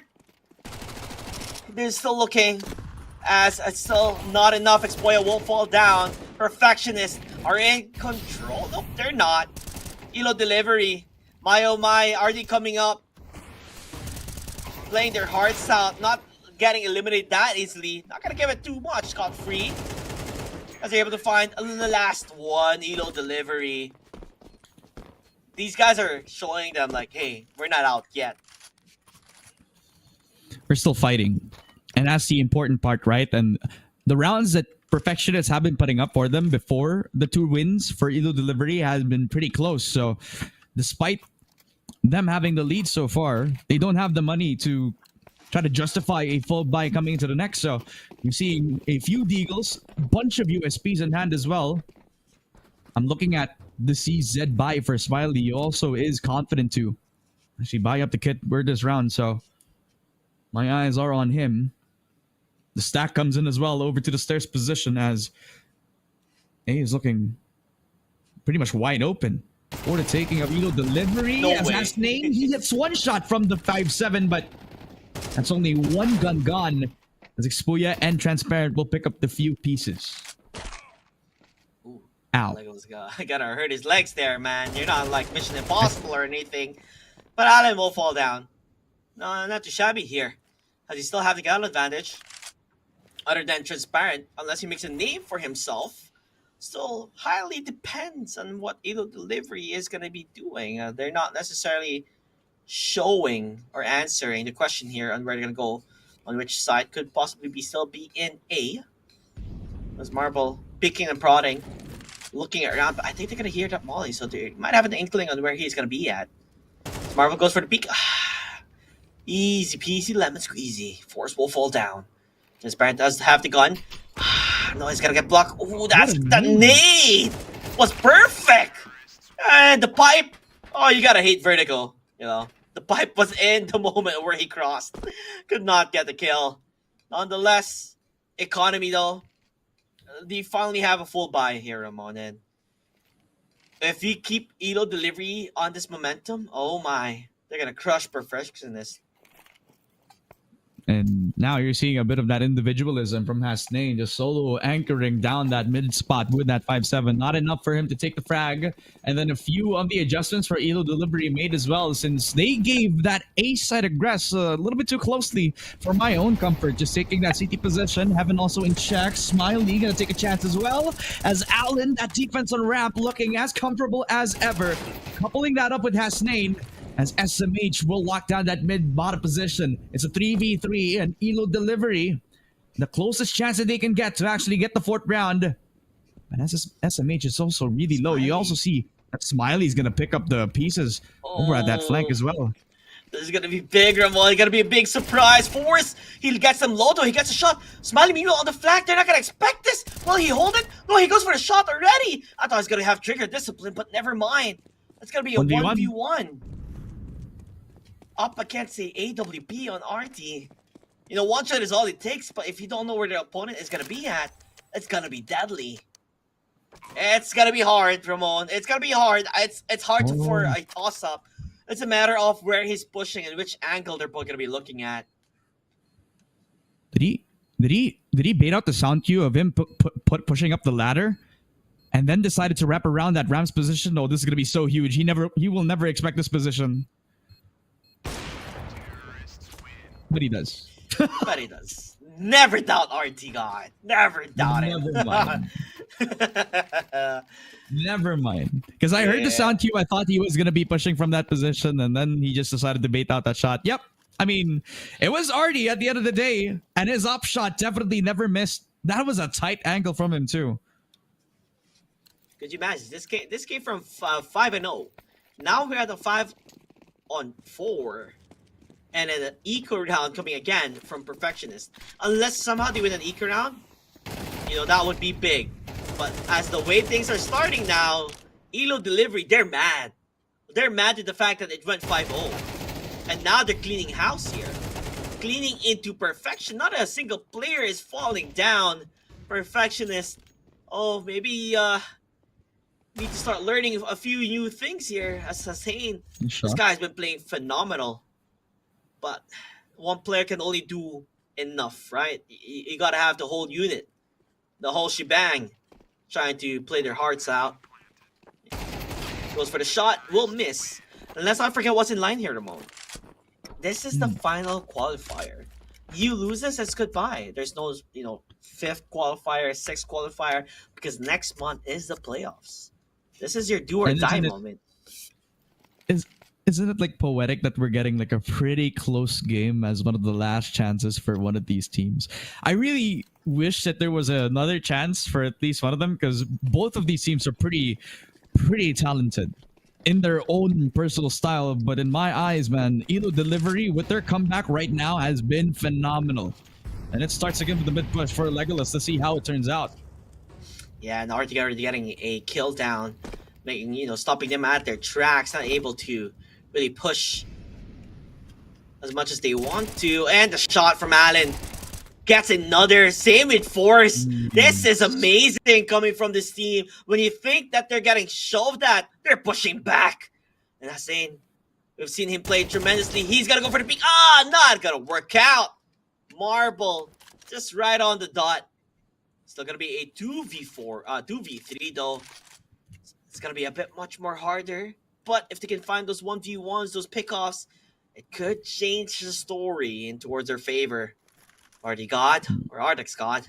Just looking around Ramon and 50 seconds remaining.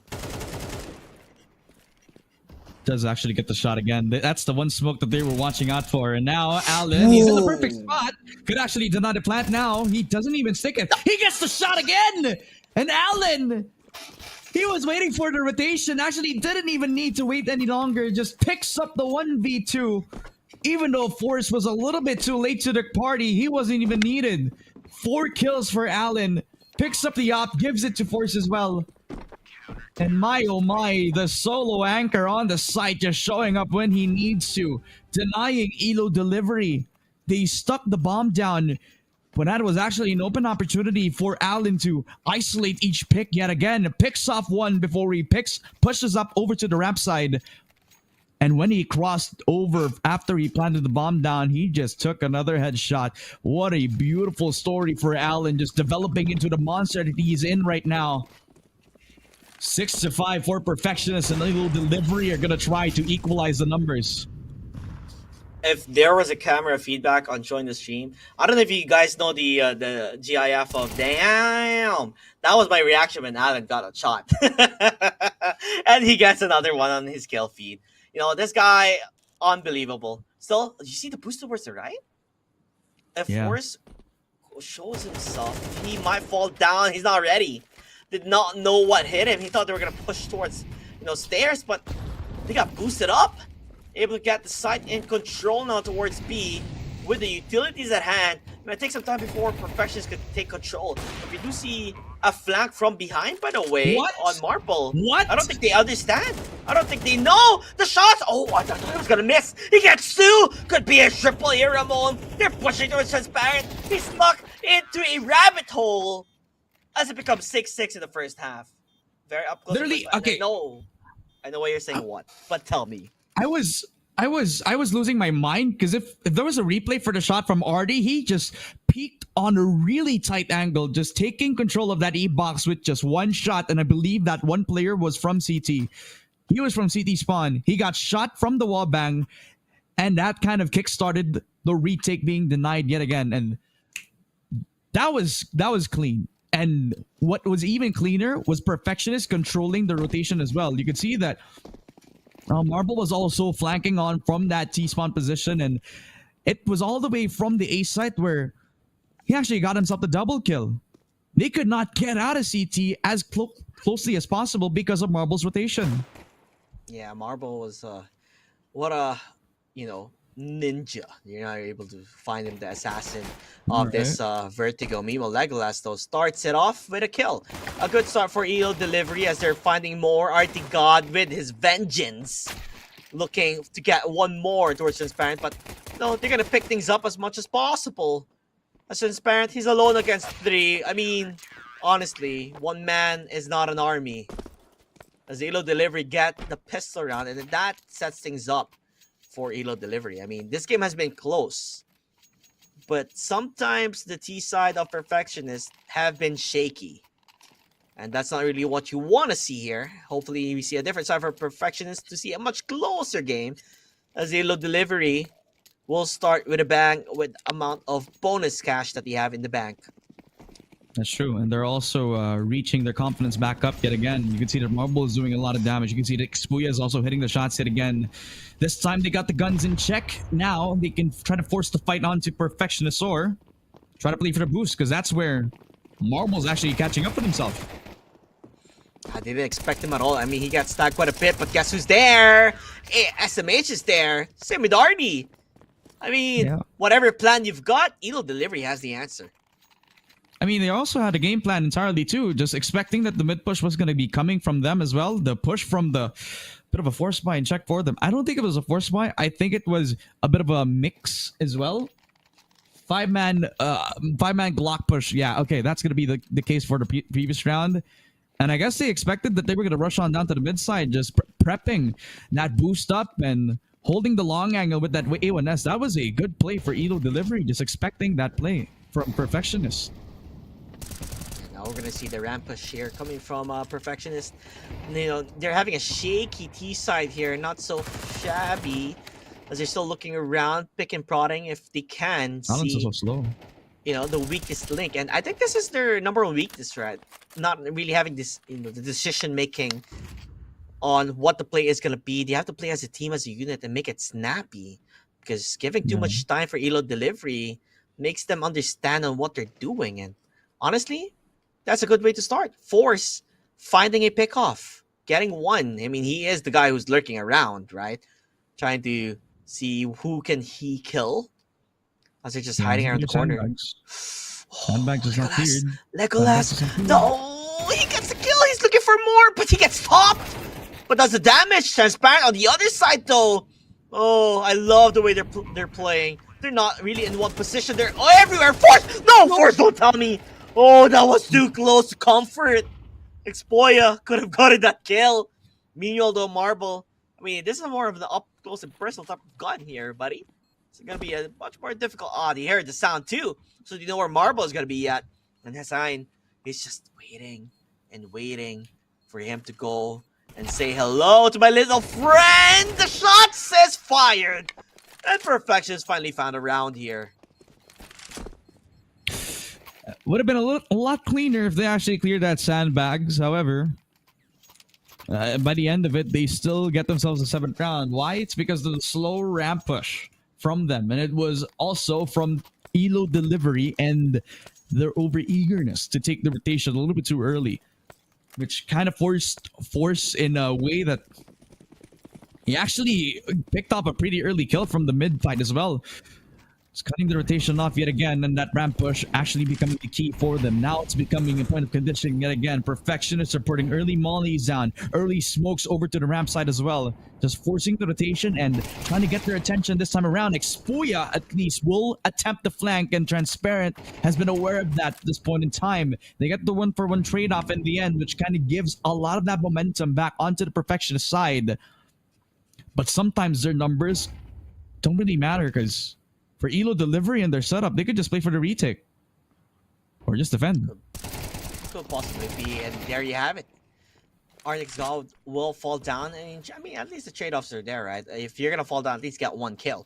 And that is what they're doing, at least at the end of the day.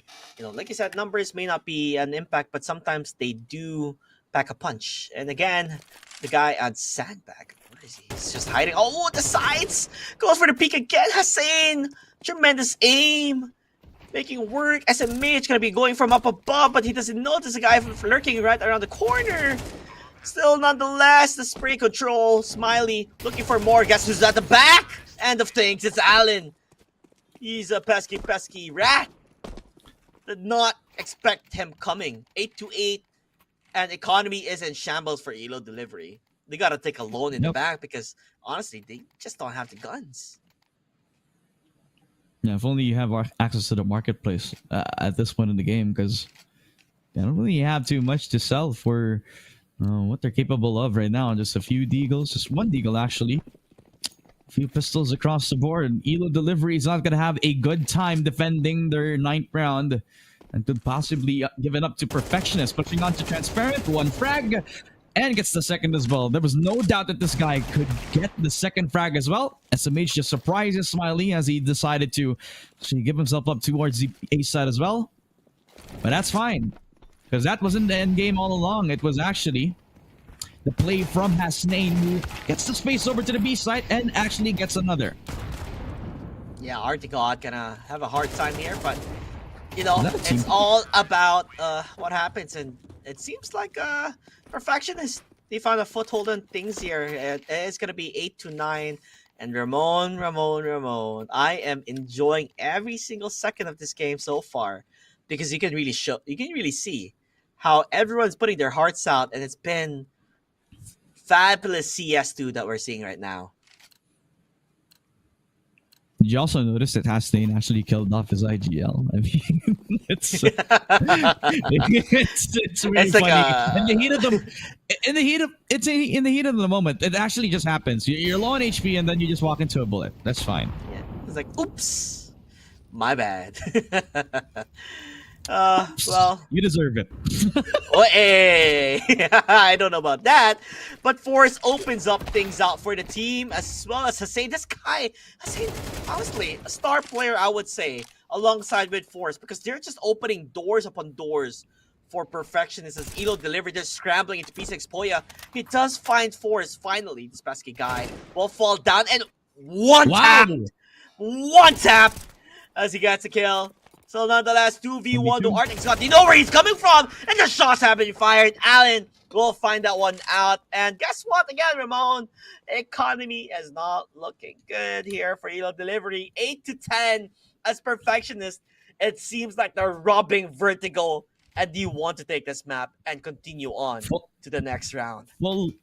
Full loss bonus for them, and again the pistols are gonna come in. Elo Delivery are not having the time of day now. Literally, in a lot of the engagements, they were looking to take the fight. Artie God would have been the shining moment, could not convert to the second frag as well. And in the scenario, that mid take really was everything for the Elo Delivery squad. It's just that in this scenario, Expuya was just expected. To the mid side right now. They go back towards the mid side again, poking at where they were weakened on the previous round. Allen gets one and could get the second right now, and he does with a 2-for-1. That's all she wrote, right? When you're one and done in Arctic Scott, I don't know. I mean, he could find a player here. He does find one, not necessarily the best kill, but he finds something at least, right? But at the end of the day, Perfectionist, they are happy with what they're performing right now because you're finding so much.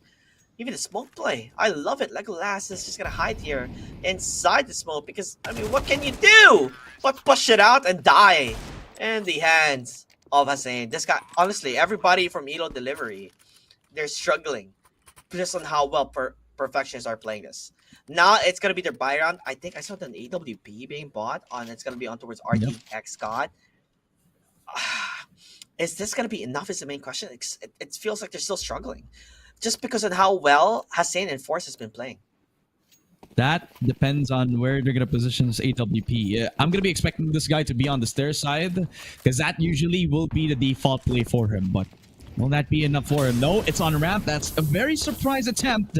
And Artie got already countered with just one molly. Now you neutralize the threat of the op very early on. And now you can also play around the timing because Smiley's already on ramp, spots the AWP as well.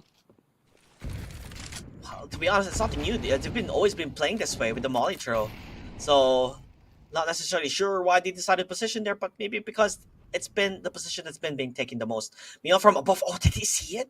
Did he see it, Ramon? I think he saw the feet. I think he saw the feet. That's what I thought. Oh, meanwhile, Smiley gets a kill towards Arctic Scott. That's their up diet. And Smiley finds another marble. Will at least be able to counter things out as much as possible. Oh, Smiley! Oh, that was so close. Insult to injury. And Forrest gets a kill. And again, they're finding them piece by piece. Let the cookie crumble. Elo Delivery. This buy round turning into a big disaster. As Legolas is the only guy left. Can he make it or break it? Because if he do, at least he lives to see another day. But if he doesn't, economy is dead. Oh, the footsteps have been heard. Allen already knows, giving the communication to the team. They're just waiting for the push, and they get it. The push comes to shove. Perfectionist. Oh, they answered back. And they're answering back so strong in this map number 3. So many missed opportunities. Kill onto Smiley would have been everything that they would have actually gotten. But the movement got the better. Everybody on Elo Delivery. Plus the aggression coming out for Allen, just popping off every single moment. This guy, we knew that this guy could pull off an impact. Now he's top fragging for the squad, 19 kills. On the brink of moving into the next round of the bracket. That's Artie God. He's in a lot of trouble. He is. At least to get an opener towards Smiley to get the kill on towards him. They have control of ramp. Even gets a upgrade there with an AK-47. Hussein gonna go for the push immediately. Spots him out is RTX God. And Marble. He does do well in this position. He already finds a pixel. Finds one. Finds another as he falls down. 9-12. They live to see another day, Ramon. So close, yet so far in the side of Perfectionist. One round is all it takes, but Elo Delivery, they're not giving up. At least not, right? That ramp defense was stellar for Legolas and Expuya, just literally finding opportunities left and right just to pick off both Smiley and Transparent before they can actually get the space given up to them. And as long as they keep this up, then it's not going to be a done deal yet for the Elo Delivery Squad, who, gotta remind you, they started with a very dominant first map on the board and are at the brink of a reverse sweep up against Perfectionists, who literally in the first 2 games had no expectations of winning so far in this best of 3 based on Face It games alone. But now we're literally seeing what looks to be a reverse sweep if Perfectionists are going to end this right here, right now. That's crazy. Because literally on the second game, we were very, very convinced that Elo Delivery were going to win this 2-0. But now Perfectionists are looking to rewrite the script. I had my heart on them, honestly. I was like, these guys, they have what it takes, and they're showing us why they have what it takes. And it is a neat surprise here, and they are going to go for the push here. Protects Expoya, though. This guy, he's ready. He answers back. He goes with a bang. He looks for another, even flashed out. I know where you are. With my eyes closed, goes for the wall bang. Hasnain will be able to find that one out. But, you know, the numbers have really diminished on their end if they continue to force this one out, which is rather crazy to see, but they're still going to go for it. As the duels goes one by one by one, Forstall, the lone survivor, will he be the final nail of the coffin? You have to play together. That's the answer. As Elo Delivery, yet again, you know, a lot of scraps here and there, but you gotta take it. 10 to 12, 2 more rounds. You have to crawl towards it to go for overtime. Signs of desperation as well for Perfectionists, even though in the game state right here, right now, you can see that they're still pretty confident in trying to take these fights, but in fact, it was the exact opposite. Just trying to see if they can rush on towards that stairs position where they were already making noise. Elo Delivery was prepared for it. Now they're going to try to do it the second time in a row. Maybe the second time's the charm, and now Transparent's already leading the charge with the push, but Spoiler with a nice kill with that Molly is going to put a lot of detriment to that plan, but what a shot from Transparent. You gotta love it, Transparent just being the guy who pushes with the team. Meanwhile, he's burning and burning! He could have got a kill towards Legolas, but he's gonna go rather low. Marble will fall down as well. Oh no, it's gonna be a 3v3. There's gonna be a disaster! A 1v3! Basic levels don't mean anything! Perfectionist! Oh. They win it with the power of friendship, chemistry. And oh boy, face it level 9, doesn't matter. They're gonna shut them off as they will continue on here. The power of friendship, indeed. Wow, that was one hell of a performance by Perfectionists. Congrats to them. I mean, when we looked at the first map, we were like, it's over 2-0. But then Perfectionists showed another side. The level 9 stepped up. You know, it was Transparent and Ancient, and now it was Force. Everything was working so well. They surprised me actually with the setups they had, the aims, the teamwork. It's like a new team just revived from Ancient and going into Vertigo. So congrats to them. I mean, really great performance by them, and I think they deserve this qualification. And then tomorrow they're gonna be up against Orgless 5, and the other side 5 gamers against Peaks.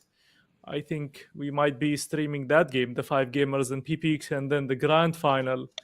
And I'll just hover and take a quick look at the scores of the other matchups just to give you an idea of how that went. For 5 gamers, they beat Cheemslove or Keemslove. I don't know how to say it, but they actually won 13-9 and then 13-8. And then for Peaks, they beat Abdul Sami 2-1, so it was a close matchup. They lost actually the first map 13-11, then they won 13-5 and 13-11. So it was close matchups for the other side of the bracket, but that's gonna be the semi-final for tomorrow. It's gonna be a very interesting one. We have, I think, one Indian team and 3 Pakistanis, if I'm not mistaken. Actually, no, 5 gamers is considered mainly UAE, which is gonna be a very interesting matchup, the second semifinal, because I do know these players personally and they're actually very good. So it's gonna be a fun one. But guys, if we wanna wrap up Vertigo, the whole series, Ramon, maybe we'll start with you. Vertigo, what did you see the success factors for perfectionists? I guess I'm going to condense it into just 2 main points in my eyes. And I believe Alan, with his consistency, literally dragging this team from the depths, just carrying this team up until everybody else just got activated, was just one of the good things about what this Vertigo map has shaped up for the side of perfectionists, right? And to round it all up, I just love the firepower from this team. Once they were fully confident, they were just taking frags multiple times in a row. And even though we're kind of doubtful into that attempt at taking that rush over to the stair side, when they did it the second time, you could feel the immediate adjustment from them. So in my eyes, that type of adjustment from the team has literally given them the lifeline that they needed to end it off. And it was so close for them to actually lose out in the comeback, but man, was that a magical way to finish. In JT, you know, tomorrow we're gonna have Orgless 5 against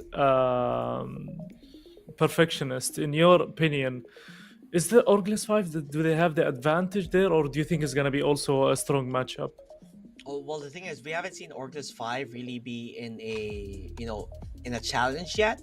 The thing is, though, for me, honestly, if for Perfectionists, they have to play really good in the early stages of the first half, because that really sets things up for them. If they play well in the first half, they're going to be playing well on the second half. And this is what happened. I mean, we started with a 5-0, right? And that's just because they were playing really well. And if they weren't starting in the good side of things, then we could have seen Elo Delivery really taking it. But nonetheless, though, kudos to them. I did say that I had the feeling that they have what it takes as long as they play their systematic plays, and they did. They understood on what they had to do, especially on ramp, where the mollies and just taking control of it. And after that, Elo Delivery just had no answer. And kudos again to Perfectionist. It's still going to be a tough match for them in the next one. I mean, it's a long road for qualifying. I mean, like I said, this is the last qualifiers, Dux. You have to make it work. Did anyone get the prediction right for Vertigo? No. I got No. the team winning, right? All right, then we take it to tomorrow when we cover the semifinals and the grand final. So thank you so much for everyone watching through Twitch and YouTube. Thank you to Ramon and JT and everyone working behind the scenes from the PLG team and the MESL staff as well. So thank you so much, and hopefully we're gonna see you tomorrow, same time. Take care and good night.